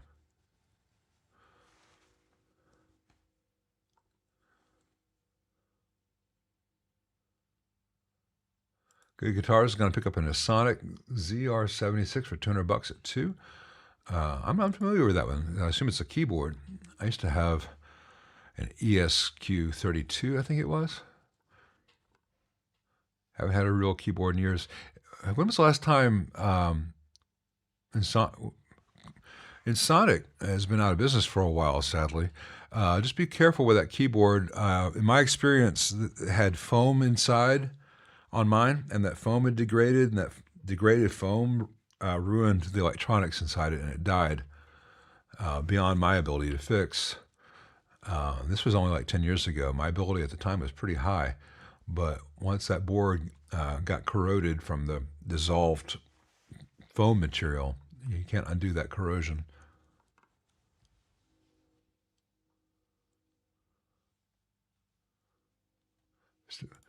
Handheld light meter, manual aperture, shutter time, and focus. Well, I don't mind the meter, but I'm I'm doing manual aperture, manual focus, and I'm doing aperture priority for the most part in Stepford. Hey, Rockabilly. Yeah, all that's in the description of most of my videos. I talk about which one I use. It's the .032 is what I use most of the time. Because if I need more solder to flow than that, I can double it up. But if I'm working with the .062 or whatever, and it flows too much, I can't make it flow less. But I can always double up the .032.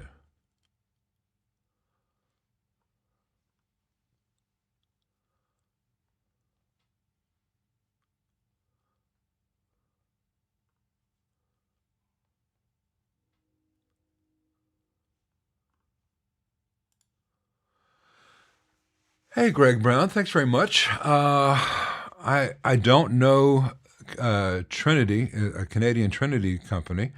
But if you're Canadian, I imagine it'd be a much better price than the Mojo Tone. And like I have said, I have no experience with Trinity amps. Mojo Tone sells very good kits. If Trinity also sells good kits, and it's a better deal for you, give them a shot. A 5v3 is among the list of good first amps. If you've never built an amp, you might be better off trying a Champ. It's simpler and there's less to go wrong. And as I always tell people, start by building pedals so all your mistakes are not going to electrocute you, are not going to cause a fire. And if you make a horrible mistake, you're out $80, not $400. But if you're ready to take the plunge, a deluxe, a 5v3 deluxe is a much better, more versatile amp for my needs than a Champ ever would be. But it is a more complicated build.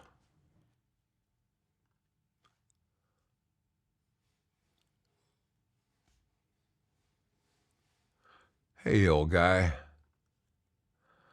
All right, cool. Right at the top of the second hour, and we are caught up for the first time in history. We're caught up to the questions.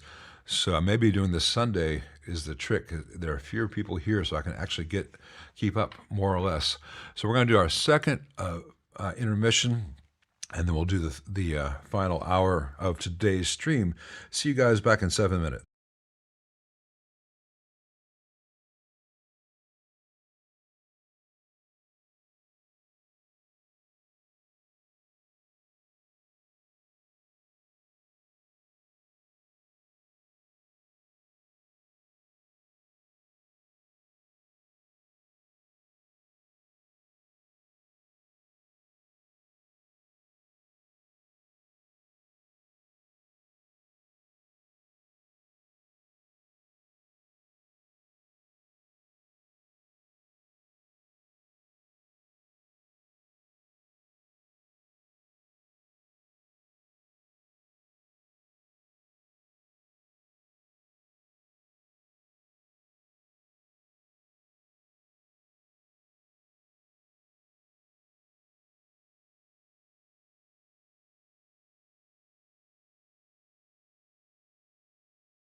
coming back a little bit early. There's no need to wait just because the timer was still going. Let's see, where were we?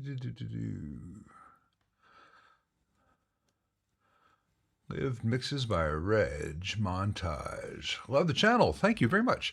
I've been playing about 5 years, just bought my first tube amp. Tone King Metropolitan. Not sure if the power scaling is working correctly. What is my view on this amp?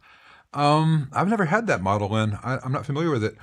And I cannot tell you if the power scaling is working correctly or not, since I have no familiarity with it. I will say that the guys at Tone King should be pretty good as far as customer support. As you turn it down, does it get quieter? I mean, without any noise or weird artifacts?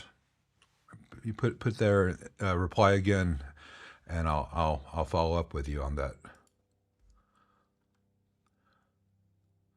The thump noise, or thumb noise if you prefer, when you switch a fender out of standby. On some amps it seems louder or more aggressive. Can DC leakage at eyelets connected to B plus be a possible cause? It can. You can also have a faulty standby switch because that switch is rated for AC voltage, not 400 volts DC. So over time the standby switches like to arc. One of the fixes for that is to put a 100 nanofarad cap to ground at the side of the standby switch, which is always connected to the B+. And that gives it a capacitive path to ground no matter what else is happening, especially on some amplifiers that have the standby switch before the first rectifier, first reservoir cap node. That's more of a reissue thing than the old ones. But the real trick is that most Fenders have rectifier tubes and therefore do not need the standby switch at all.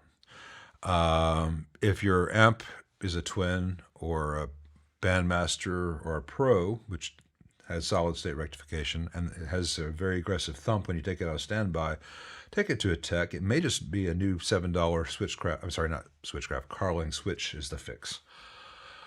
But it's easily addressed at that point. It could be DC leakage, though that would rarely be causing a thump. I miss shooting film. I just can't afford to do it anymore, Stepford. It's so expensive to buy, to get developed, to get scanned, et cetera, et cetera. And then the scans are always someone else's interpretation of what you were trying to do, and then you've got to manipulate at that point. Do I have a suggestion for first pedal kit build for bass guitar? Presently I have a tuner, compressor, and SansAmp bass driver pedal. The only other effects that I would want to have with a bass beyond that would be pretty far outside the notion of a first time build, like a Mutron or a good octaver or a chorus. And there are some chorus pedal builds you can do, but they're very involved. Maybe making a very good sounding DI. And I know the bass driver has a DI function, but also bass doesn't need a lot of icing. I'm not saying basses should only play roots and eighths and quarters and keep it as simple as possible.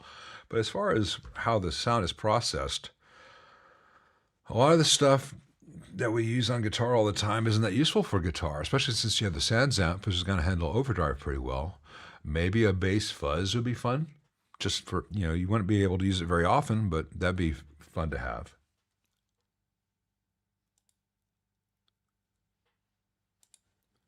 What is the best way to get a black panel style power amp for my preamp pedal? Hey, Judge Groovy Man. I don't know about best. One of the less expensive might be to pick up a used, still functioning, and make sure it continues to function, like Blues Deluxe, and just run into the effects loop return. Trying to think of what else is on the market for this kind of thing. I mean, at its core, a twin or other black panel power section is pretty clean. You could probably use solid state. No one would know the difference. But I'm not sure what all power amps are still on the market. Okay, so you're still doing your own dark room, Stepford. That's cool. That's the right way to do it if you can. But uh, I I can't I cannot do that to my wife. She would not appreciate one more hobby of mine, which takes up an entire room.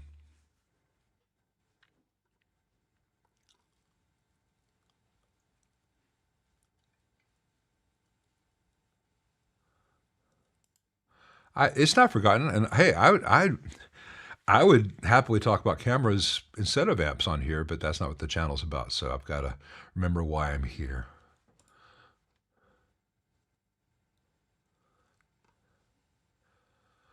Hey, Chris Weldon.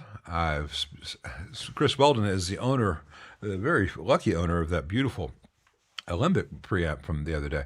Have I ever worked on the Ashdown Peacemaker 60 or other Ashdown tube amp? Any thoughts on build quality? Well, Ashdowns are the ones I have worked on. I don't remember all the model numbers. Have been horrible. Um, they have great big heat sinks inside the amp, which are not at ground. The heat sinks are actually at voltage, which is a terrible thing. But worse than that is most of their designs, right between the two heat sinks, is a tiny little electrolytic capacitor, which is just absolutely getting nuked from the heat from those things. And that cap always fails. And the fix is to put it on the other side, on the bottom of the board, away from the caps, which is a stupid design. But the other problem I have with Ashdowns is the ones which have the VU meter. Their op amp is so anemic that you cannot get a healthy level out of the preamp. You get lots out of the power section, but you're feeding a relatively weak signal to the output section, so the signal noise ratio is not great, and it doesn't have much headroom in its configuration. I've never played one that I thought sounded very good. I don't understand how they got where they got in the market, other than they were beautiful and look kind of retro. But man, maybe with a active 5 string that VU meter works, but with a passive bass like a Jazz or P, it's anemic as hell, and the output section likes to roast itself alive. So, hey, Joe B. Got a new SVT Classic. When using for a few hours, it smells like burning plastic. Obviously, it's not normal. What steps should I take? Ooh, if it's brand new, I would take it, call the dealer, whoever you bought it from, and say, hey, this is going on. Or if it's brand new, contact SVT, whoever owns them this week. Is it Yamaha now still? Is it Yamaha? And say, hey, this can't be right. Who's your authorized service center? Because it could be burning plastic, which could be a fault in the layout, causing insulation to be melting, which could cause much more serious problems. And given the heat and voltage involved in SVTs, that's not anything to play around with. So if it's brand new, get it looked at, and not on your dime.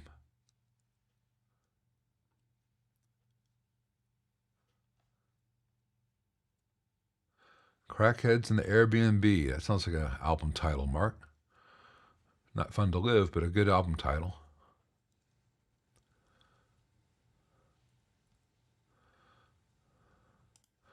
All right, Metropolitan Rhythm Channel, really clean, really nice Fender sound. Lead channel doesn't seem to go into overdrive, even when power output low, really low.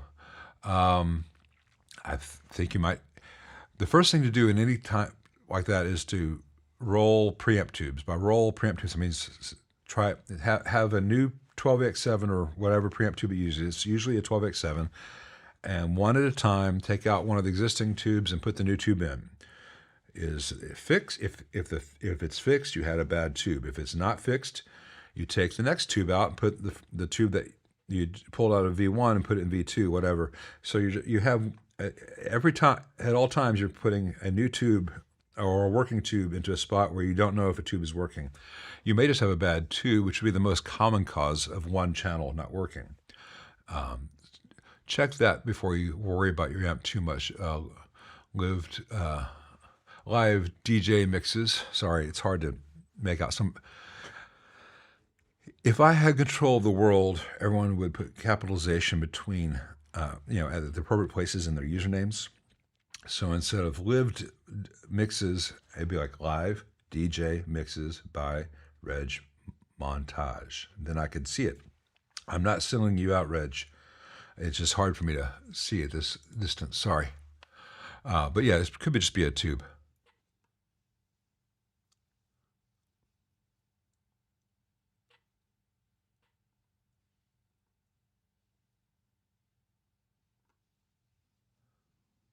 I've not been inside Amplified Nation's neutrino surfers. Sorry. One day I will, and then I'll have an opinion. Until then, I have no opinion. Do I like Music Man amps? 11565. I bought one for Fender Like Tones. Hey, Mullet, the guitar guru. Yeah, Music Men are cool. Or Music Men. Like everything Leo designed, there is a fiber board in the amp next to the output tubes with all the connections going horizontally, and over time that develops the wave deformation, just like all the ones in the old Fenders did, and all those solder joints are prone to cracking as a result. So it's the most common fix I do on Music Man. I mean, I replace all the electrolytics, but all the solder joints on that fiber board I have to reflow almost every time. And for some reason, the flux in those things gets real crusty and gummy and attracts dirt, so I get them there with some isopropyl alcohol and a soft bristle toothbrush and get all kinds of gunk out of the entire amp. But they're really good sounding amps. I have no problem with them. Very, very loud, very, very quick attack. Not everyone's cup of tea, but I like them.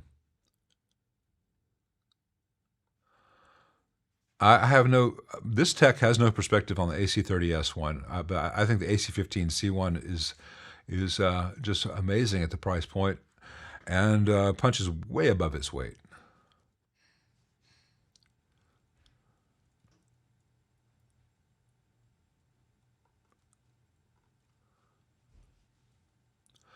I've not tried the Morning Glory, or I have not tried any of the JHS pedals, but I don't try pedals very often. Hey, Diego, thanks very much. Yeah, everyone should like me because it would make me feel better. I appreciate that.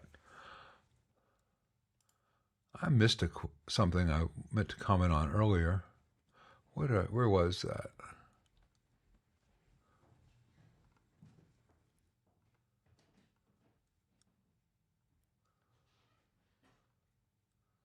Oh, it was Joe Ivory talking about the thumbnail. Thank you very much. Yeah, that's a Fujifilm X-E5 with a Viltrox 56 millimeter lens, so 84 millimeter on the crop sensor.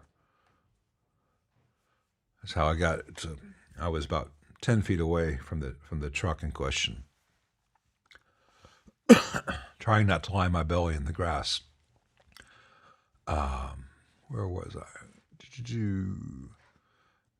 And Flip McNeil is replacing a few potentiometers on a 67 Pro Reverb. Oh, is replacing. Sorry, it's a question. Is replacing an overly involved process. It has two replaced pots that appear to have been changed in the 70s. They have plastic shafts. Well, even in 67, some pots, CTS pots, had plastic shafts. Now, the CTS pots would have a date code, so you can tell if they're 67 or if they were changed in the 70s. But many of the ones in the 60s had the plastic shafts as well. That's typically going to be the reverse audio pots, the two in the speed and the intensity in the tremolo section, but sometimes in the others. So the plastic shafts is no guarantee of 60s versus 70s, but it's very simple to replace them if you're good at soldering and do neat work. The only real consideration, which won't be a consideration in 67, but in the 68s and 69s, especially the 69s, we use that very thin wire. Sometimes the insulation can crack if you're moving the wire around a lot. But in 67, with a cloth-covered wire, it's a piece of cake to change pots out. But you may not need to.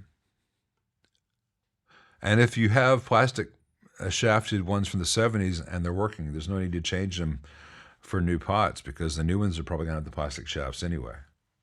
That's very, very common on all the reverse audio 50Ks and 3 megs.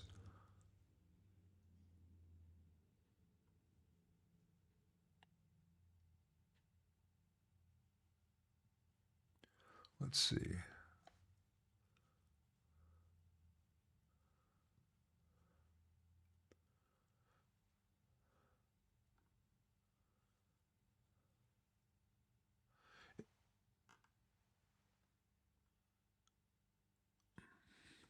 Let's see. All right, neutrino surfers having a Marshall-style head, which suddenly developed a crackling sound and some fuzz-like distortion after it has been on for a while. I rolled all of the preamp and power tubes, but to no avail. Let me bring that down. There we go. Now we see all that.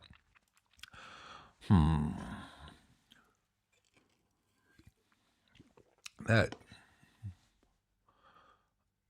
would make me think that you either have a bad solder joint or a failing resistor, and that could be plate, cathode, or grid leak. And I can't tell you without more experimentation. The good news is probably one 15-cent resistor, and I don't know which of the three, but you're talking 45 cents total parts. That's the most likely scenario, and I think it's Marshall style. How easy is it to work on? By Marshall style, do you mean it's old turret board or old PCB or new mass production PCB? Because the serviceability changes a lot, but the circuit itself, that sounds like a triode, which is either not biasing properly or has an intermittent connection, or is the plate is failing. I can't guarantee that's what it is, but that's a very likely cause if you've already rolled the tubes. This is a first. I do have many fewer people here on at once than are usually here, but this is the first time I've ever gotten to 20-something minutes into the third hour and get caught up with all the questions. Usually I don't catch up at all. Maybe I should do these on random days in the future, so we have fewer people. I know I'm supposed to have everyone here possibly I can to make money for Google, not for me. But it's kind of nice being able to answer everyone's questions. Hey, Mokshay, I did not see a question earlier about EL84 screen grid resistors. So you did not miss anything, and I apologize. I try to catch everything, but I cannot always. Did you want to repeat the full question? I mean, the real answer is I use one case in EL84s, unless you have an amp which has really high plate voltage, in which case I will go up to a 2.2K. The 100 ohm that Vox used is stupid to use with current production tubes, and 470 gives some protection, but not as much as a 1K. And if you have to know what the data sheet limit on the screen voltage is, and if you're approaching that, then go ahead and use a 2.2K, because you won't sonically lose anything, but you'll make your tubes last even longer. If I were building a blackface amp, would I incorporate a brass ground plate? I would not, Mass Greg, because it'd just be an additional step for me to take, which would offer no benefit.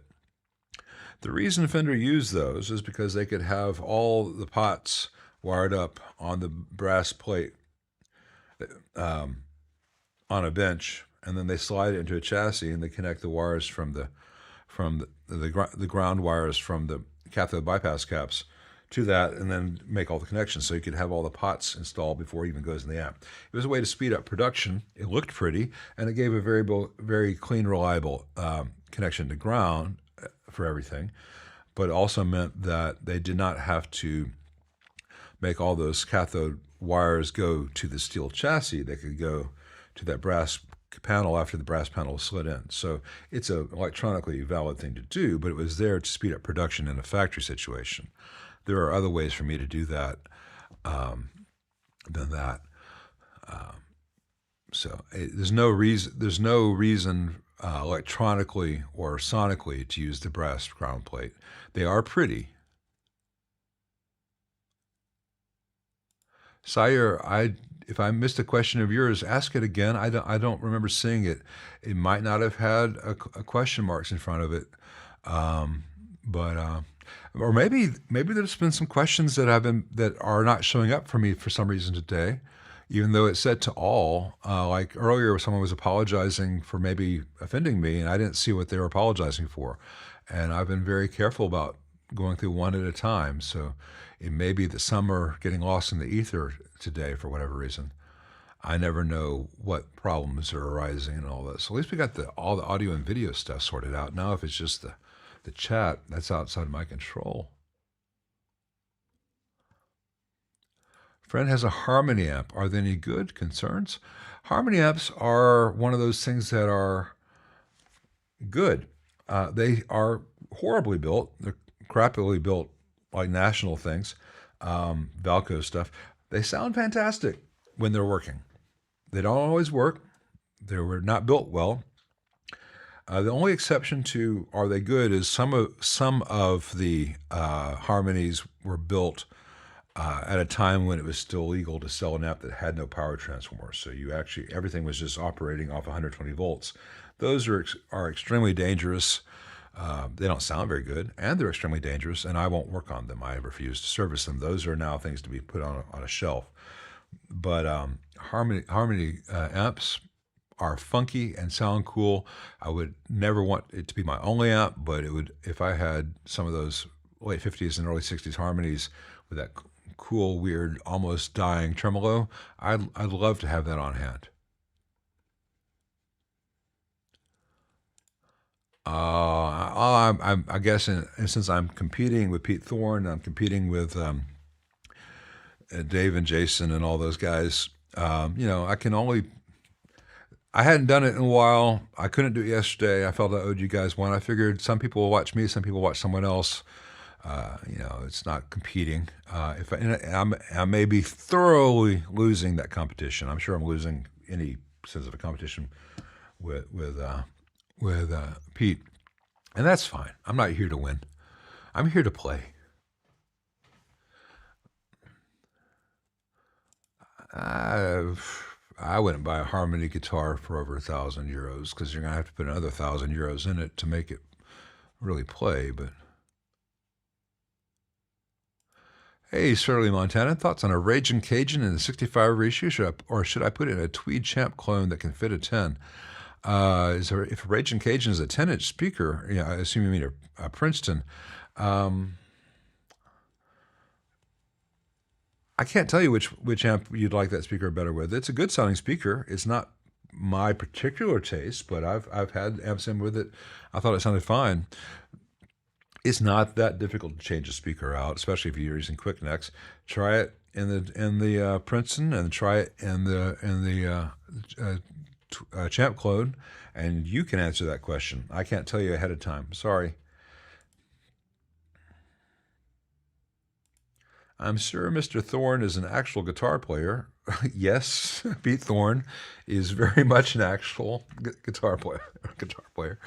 But good God, his signature guitars from Suhr are expensive. Sheesh. Well, yeah, they are. What are they, about $3,000 or $4,000? You get what you pay for. They're really good. John makes excellent instruments. He's not going to sell as many instruments as Fender or many of the other companies out there. He's not trying to. He's trying to make really good guitars for those who really want the good guitars. I'll tell you a secret, though. Pete did not, if you go back and visit 10-year-old Pete in his bedroom, he's probably not playing a $3,000, $4,000 guitar, but he was putting 100,000 hours in on whatever guitar he had. So he's done his time. He can play anything he wants. And when you look at the grand scheme of expensive guitars, Suhrs are not on that list, certainly not the Thorne models. Look at a Collings. Those are gorgeous electric guitars, but $15,000 and for some of those things. a $3,000-$4,000 Super Strat is can be very justifiable, and the Suras very much are. And yes, Mr. Thorne is very much an actual guitar player. Oh man, Buffalo, you're embarrassing me, man. That's too generous of you. Thank you so much, man. That's very kind. Trick question: what could be better than a Saturday night at 8 p.m. Saturday night Sonic live chat? A Sunday 8 p.m. live chat. Oh, I take it. You must be in Europe or the UK. What? I guess it'd be.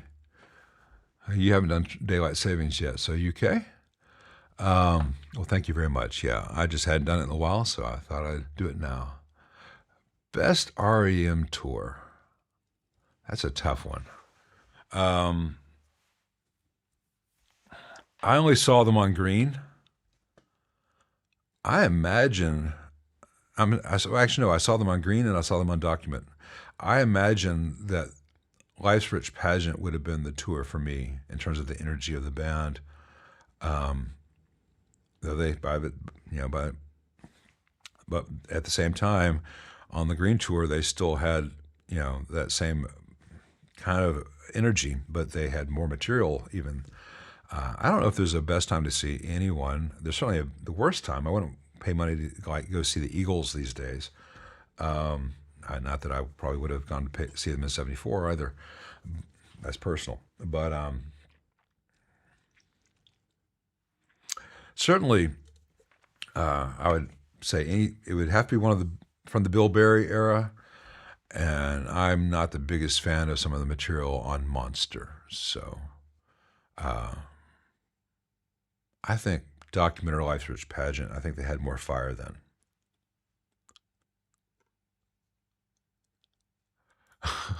Yes, he's also an excellent guitar player. 2 or 3 of my favorite album covers. Oh, that's a good one. Revolver and Rubber Soul. I'm gonna give you more than 2. I'm gonna count that as 1 because it's all there in my head. Man.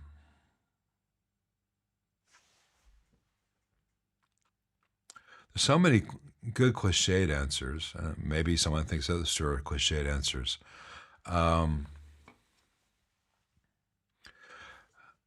Whether you like the music or not, from a design perspective, Steely Dan's Asia album cover is gorgeous on every level. That is a fantastic, as photography, as graphic design. That's a phenomenal, phenomenal album cover. And part of me wants to say like some of the funkadelic stuff with the Mothership, just because it's so damn cool. And ELO had some of their own kind of jukebox Mothership stuff. I also really like the cover to Paul Simon's Graceland. In its simplicity and its non-obviousness. There's so many great albums out there, none of which were What's the Story Morning Glory though. Sorry, Stepford, I can't stomach Oasis. Liam Gallagher is a piece of shit.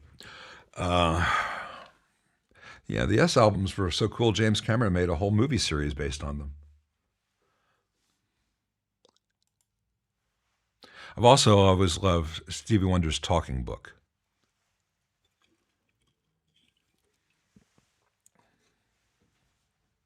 Let's see. Hey, Sire, here's this question. All right. I point out the flaws in amps, but when I say this $1,000 amp has flaws and this $2,000 amp has flaws, is the $2,000 amp still the better built amp, ignoring price? Not always. Not always. Depends on what the flaws are. Like a $2,000 Mesa has flaws which will cause the amp to slowly or quickly self-destruct. Preventable flaws. The diodes don't have enough space off the board. The solder joints for those diodes are right up against plastic standoffs. 400 volt caps, which have more than 400 volts across them. Resistors, which are buried underneath caps, so any eventual predictable repair will be too expensive. Bad trace layout, so things are going to arc, et cetera, et cetera. carbon comps for screen supplies. So you can have an amp for $2,000 that's riddled with fatal flaws. You could have, let's call the AC 30 custom $1,000 amp. I think it's like $1,200 to $1,400 now because everything keeps going up. Its flaws are that occasionally, and not that many of them, but occasionally you can have problems with the screen and grid traces on the output board being too close to the primary connection traces. If that happens, you blow a fuse. A tech looks at it and says, okay, there's a little bit of arcing here. I'll just cut out this part of the trace, replace it with a wire. And Brad has had a couple of those where the filter caps that they're using have prematurely died. That doesn't cause any damage to the amp, but it's a pain in the butt to change them out, but it's not a huge cost. So I would rather have the flaws of that $1,000 Vox than the flaws of that $2,000 Mesa. But there are other times when, okay, I did a very good review of a Top Hat Club Royale, I think it was called. And I thought the amp was really well built and sounded great, but I did not like the master volume. Because as you turn the master volume, the amp cleaned up. So any gain you had dialed in from the preamp went away. I even spoke with I don't recall his name right now, the owner of Top Hat, really nice guy. We spoke for about an hour and a half, just on amps in general. And that's his preference for master volume. He likes that. I don't. I like when you turn the master volume down, the preamp sounds as much the same as possible. But Brian, I think his name is. But anyway, he built the amp to do a certain thing. That is a irritation, and from my perspective, it is a flaw. From his perspective, it's a design feature, but it doesn't affect the quality of the amp, and it's not that loud an amp, so a lot of guys aren't going to turn the master volume down that much. That's on a $2,500 amp. A similar flaw exists in the Marshall Origin series, whereas if you turn the master down, the amp cleans up. That's a bigger flaw in a Marshall, especially in a Marshall aimed at that part of the market, because everyone on in that market is looking for something they can use in their bedroom. A lot of them are in high school, college, and they cannot play even a 20-watt Marshall at full volume. They have to have the master volume down, but they want it to sound like a Marshall. So they want that preamp gain, and the preamp gain goes away in the Origin series because the master volume totally neuters it. So what is an annoyance to me in the otherwise excellent Top Hat is a mission failure, aside from all the other major quality issue flaws of the Origin series. So cost does not always correlate to quality.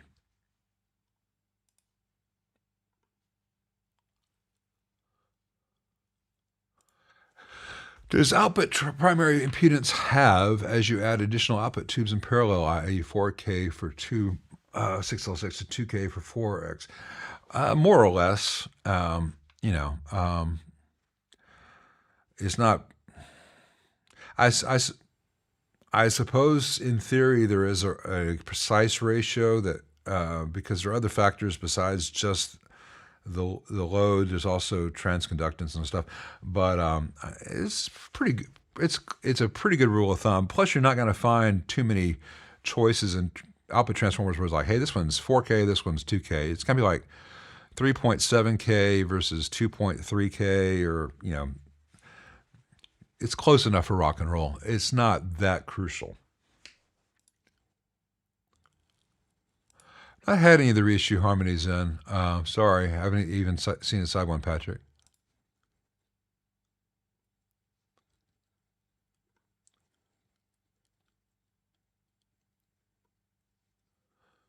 Hey, Daniel Mincher.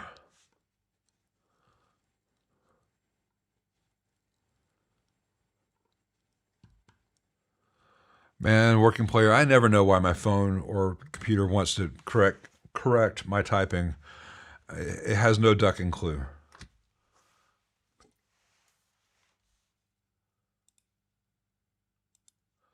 All right, so daylight savings time started today for you guys. All right.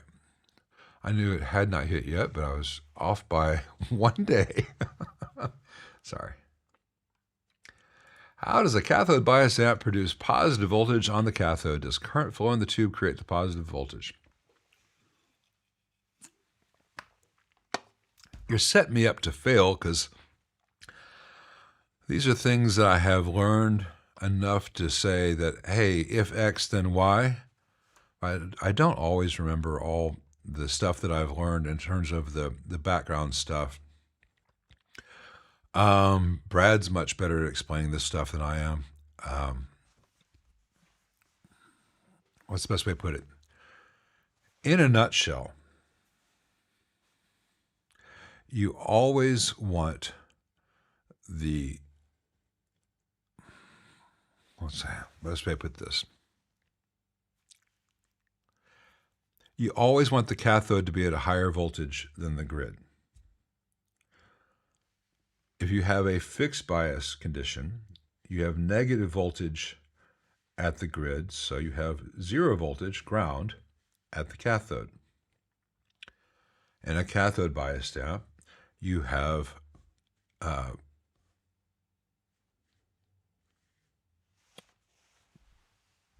positive voltage at the cathode and a reference to ground at the grid. So the cathode is always higher voltage, whether cathode is actual voltage and grid is to ground, or whether grid is to negative and the cathode is to ground. So that relationship more or less is the same, whether it's cathode bias or fixed bias. Fixed bias just means that you are fixing a negative voltage for the grid connection to reference to. It can be variable fixed voltage, which is what confuses people. We think of fixed bias or cathode bias for output tubes, and output tubes are usually fixed bias, but some amps like AC30s are cathode biased. Almost all preamp configurations are cathode biased because it's much simpler to do that. You don't have to have all these variable fixed voltage references for the grids. You can just use ground for all the grids, and it's much easier to have individual resistors chosen to have a positive voltage for the cathode. And so when the tube heats up and there is plate voltage, which is regulated with RA or RP, depending on how you want to call the plate resistor, it's either going to go to ground, which is going to be biased through the reference of the grid to a negative voltage, or it's going to be above ground, which is then going to be biased by reference to ground, which is still below the voltage on the cathode. So it's the ratio of the cathode voltage to the grid voltage that says how much current is going to draw through there. And beyond that it really is a chapter in a book to get into the nitty-gritty, because there are all these factors which affect each other, and the shifting, and you have moves, and you've got parallel this and that and that. But basically, the thing is, if you have this much, if the grid is this much below the cathode, you have a smaller amount of current. If you as you increase the voltage there, you have more current. Wait, I'm reversing that. Sorry. If you have, all right, try this again. It's hard to visualize this stuff. If the grid is this much below the cathode, you have more gain. And as you increase the voltage difference, you have less gain. So that's why in output tube, you may have negative 56 volts.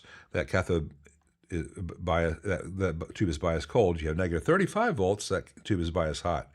Same way in a Fender circuit. If it's 820 ohms, that's a pretty hot stage. If it's 1.5K, it's not as hot. If it's 39K, it's cold because you have a big variation there. That's as much as I need to get into unless I had charts and graphs and had prepared an answer better. As to why the thing goes from here to there, that's really a whole book. And there are people who are good at explaining that kind of thing, and I'm not sure that I am.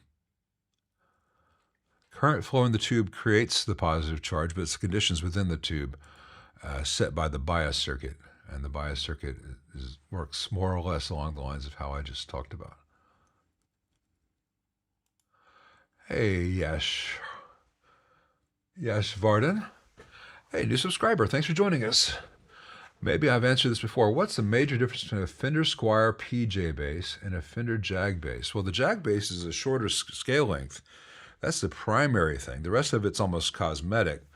I'm not familiar with what pickups they have in the Jag bass. I think is it a PJ set or is it just a J set?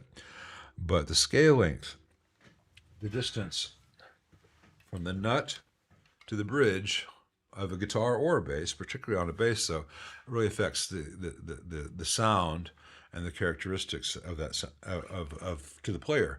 And so the Jag has a shorter scale length. That's the primary difference, and everything else stems from that.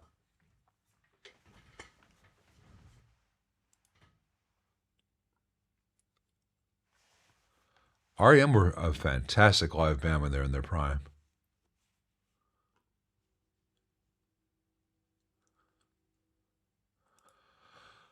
I'm not a big fan of the PJ setup. I like a jazz setup. I like a P setup. I don't find the PJ to be that useful of a pickup configuration, though others love it. And as like I said, I've not played a Squier Jaguar bass or any Jaguar bass because that's not a model that they've traditionally offered.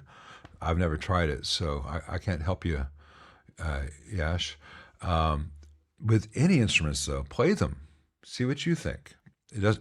We can ask everyone their opinion here on those things that are going to get. If we got 300 people here, we got 300 different opinions, and only one of them matters in the end, yours. So go play a Squier PJ bass and a Squier Jag bass, and then play 2 more of each one if you can, because the first one you played might have been a dud, and it's tough.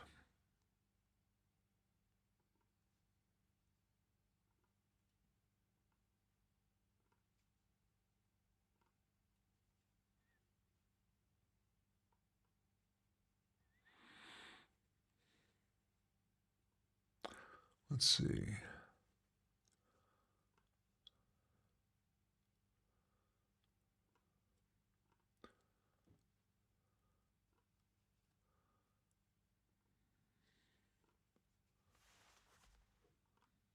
Trying to get to the next question. Here we go. Looking for an amp that can handle both a bass and a guitar. Do I have any recommendations that are not exorbitantly expensive? Thanks. Well, that's where it gets tricky because you need a lot of output power for a bass to be audible in a band context. It takes a lot of watts for a bass to be heard cleanly on most stages. Now, there are stages where everyone's using in-ears, and this is not a thing. All you need is a little digital model or a DI box. So in the sense, bassists have it pretty easy because they're not having to carry around anything other than a little DI box for pro level gigs. But most people still have to hear themselves on stage. And so you're looking at least 100 watts to be audible with the bass amp, which means you're looking at least 100 watts. I'm not sure what the answer would be. Traditionally, like a Fender Twin or Super Reverb has always been a good choice if you're not pushing it too loud, because then it'll get the bass would get kind of farty. But that's not very inexpensive. I would say don't buy like the Fender. Most of the current Fender bass amps on the market are terrible. I can't remember the name of the one that everyone's pushing these days.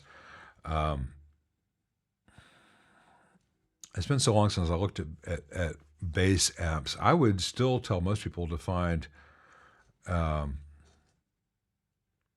a Sansamp PSA and a little solid state power amp and a separate cab. Make it modular. And the Aguilar stuff is great, but it gets expensive. And a lot of the stuff that sounds great for guitar is horrible for bass and vice versa.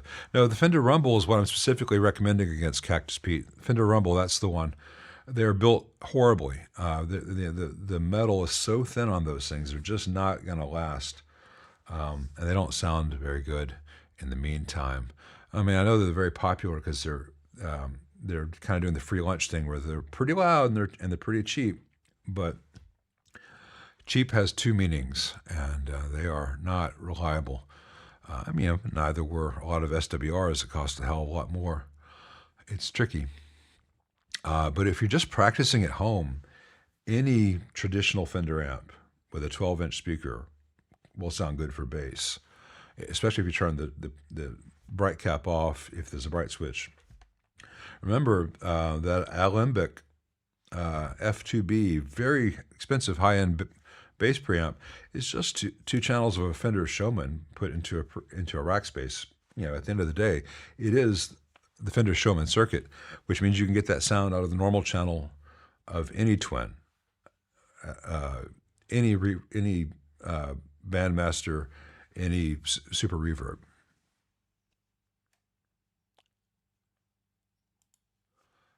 Hey, Ethos, looking to find a 20 nanofarad cap. Having trouble finding one from Jupiter or Sozo. Well, a 0.022, which is the same thing. Yeah, 22 nanofarad is the same thing as 20 nanofarad. 22 is what it's really called. How good are Mallory 150 caps? They're great. They're absolutely fine. I tend not to use them myself because I find the leads flimsy.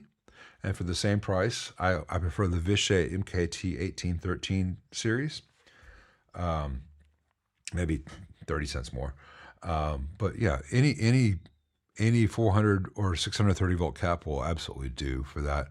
And they're the only caps on the market that are called 0.02 that I know of are some of the older polyester orange drops, like the 480 630 series, and the and I think it's a 220p series as well, and maybe some of the Jupiter stuff says 0.02, but 0.022 is the modern standard size for that. You won't hear any difference. So Mallory 150s are quite good. I just find the leads a little bit on the bendy side. 78 Deluxe Reverb, original iron, unoriginal speaker, modded with reverb on both channels, disconnected push-pull volume, reverb dwell pot on extension hole, speaker hole, $1,300, buy or pass. I don't know what the current market's like on these things. I'd be very cautious because for that price and as much work as that would need to get back to stock, and as much work as that amp would need to get a lot of the wax and crud out of it because it's a 78, as much spaghetti as we need reducing, I would almost say for the same price, if you can get a used, in good condition 65 reissue and put in the speaker of your choice. The 78 is going to baffle issues. By that point, a lot of times the little ring that goes around the jewel holder has come off, and that end of the panel is flopping. Seems pretty expensive.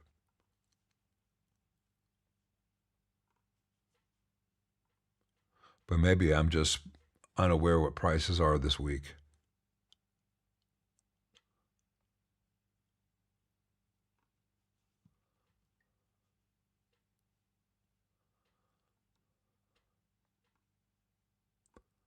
Let's see.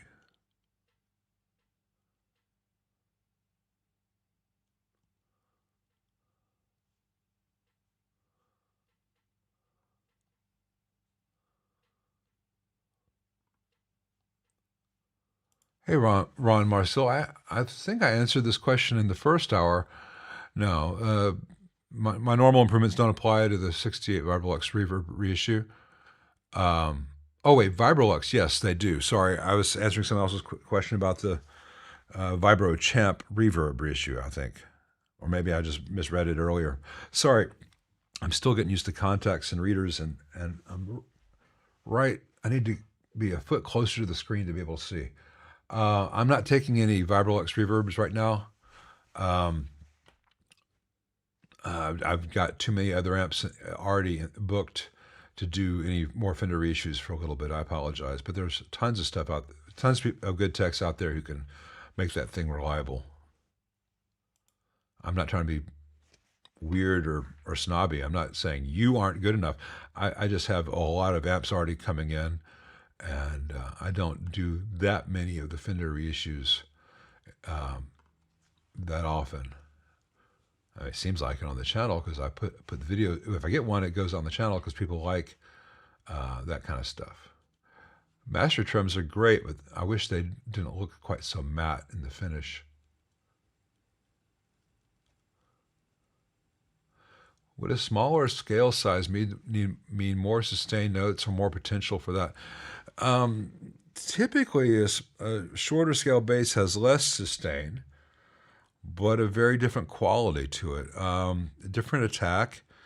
And it doesn't mean that it has no sustain. There are a lot of factors besides the scale length that affect sustain.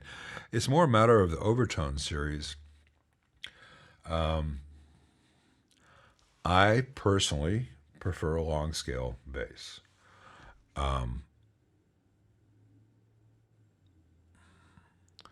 But you may love the sound of a shorter scale bass, and it's really hard for anyone to choose a sound for you. So if you can only find them online, don't buy either online. You have to buy a guitar like that in person because most Squiers are terrible. This one's got some neck issues.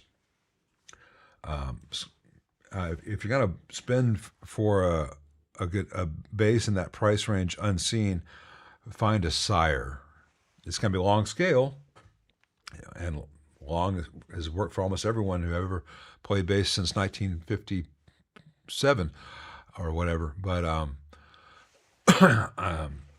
you know, the Sire stuff is much better consistently than the Squier stuff. Yeah, our gas is subsidized, Diego. I'm very aware of it.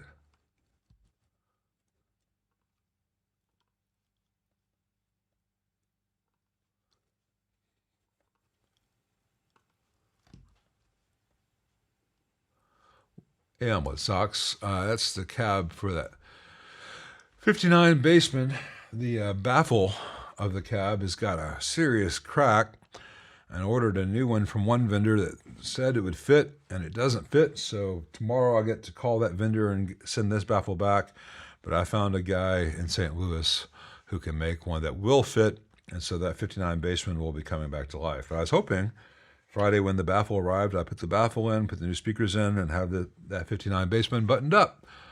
But it's got a crack right from one speaker screw hole through the thinnest part of the baffle, right between two speakers, to the other speaker hole. So that whole baffle just goes like that. You know, it's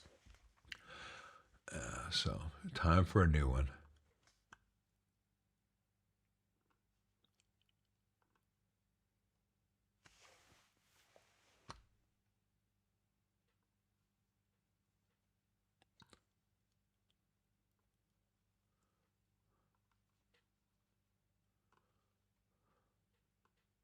And depending on where you live, you don't need to look at Squier or Sire. I don't know where you live. If you're in Germany, Thomas, whatever, has got so many different brands that they carry. Now they're all various quality, kind of generic things, but go to one of their stores and play one because you can find a really good instrument from a really meh company from time to time. You have to look for them though. I can go to a very high-end store and play like 10 custom shop Fenders and only find one that actually is a very, very good guitar. Most of them will be pretty good, very pretty, with stupid amounts of paint removed for no reason. And there's going to be one $10,000 dog, I guarantee you.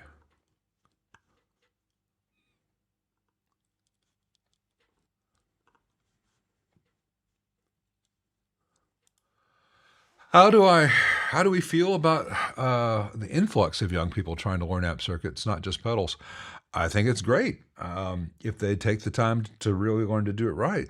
And I'm not saying they, like those young people, those kids today with their hair and their clothes. It's just human nature. Old people make the same mistakes. People say, "Oh, that doesn't look that hard. I want to do that," or they think that this is not the kind of thing where you can really fake it till you make it. Either have an aptitude or you don't. You have to do very careful work. You have to not take shortcuts in your work. You have to be honest with yourself because potentially you could be making an unsafe situation for someone. And you have to have very good troubleshooting skills. You have to be able to say, if X, then Y, a lot, and see how everything interacts. And it's really hard to get to that point. But nothing is intrinsically difficult. It's not like we're trying to discover dark matter or anything. But there aren't shortcuts. You can't be lazy about it. And good enough is not a concept. Well, I'm talking about real techs, Brad. If you want to be a tech, is what I'm talking about, not especially the fuckers who send you work. You don't want to be another piece of shit that Brad's going to get tons of nasty word videos out of. If you don't want to be a total embarrassment, that's what I'm talking about. So if they want to do it seriously, I think it's fantastic, but we don't need any more hacks. We've got plenty of hacks already.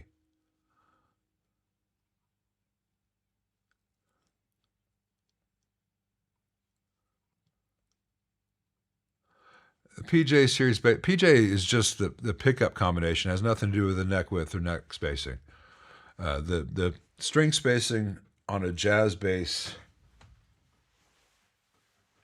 here is close enough to being the same as a string spacing of a P bass here, that you can put a regular jazz bass here or here. And have a difference. A PJ usually has the P here and the jazz by the bridge. So actually you have less low end out of this pickup than you get from a jazz neck pickup. Slightly. But you have the bridge here. But the spacing here at the bridge is the same on a PJ. So, it has nothing to do with the nut width. A lot of PJ basses on the market use the jazz bass neck because it does have a more narrow nut width that fits most smaller hands. All right, we're going to be finishing up because we're just over the third hour. I've not worked on ham radio CB amps. My Canadian amp tech friend, I've got quite a few, but you're probably thinking of Chris Church Audio in Hamilton, does great work. Dr. Dan, I believe, is in British Columbia. He does great work. And Alan Benoit, I believe, is in...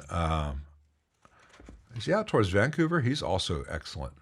I don't know any techs in the Austin area. Sorry, Ron. I am happy with the Thisendi for $20 each. I'm thrilled with them. They work really well. Are they as good as a Fluke? No. They cost, what, a tenth of what a Fluke costs? And for what I'm using them for, they do everything I need to do. Okay, okay. But yeah, Alan and Dr. Dan Tramble, Alan Benoit, Dan Tramble, and Chris Church are my three main Canadian amp peeps. But that Chris is the one I've referred specifically quite a bit. Michelle stole your khaki field. Well, she has very good taste. I almost wore mine today.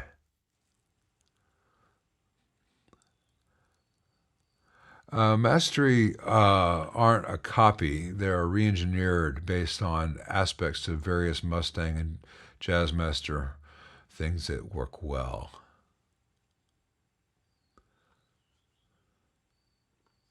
Let's see, trying to make sure I get any, make sure there aren't any more super chats before we wrap up for the week. All right. So yeah, we are towards the end here. I'm gonna call. I'm gonna call it.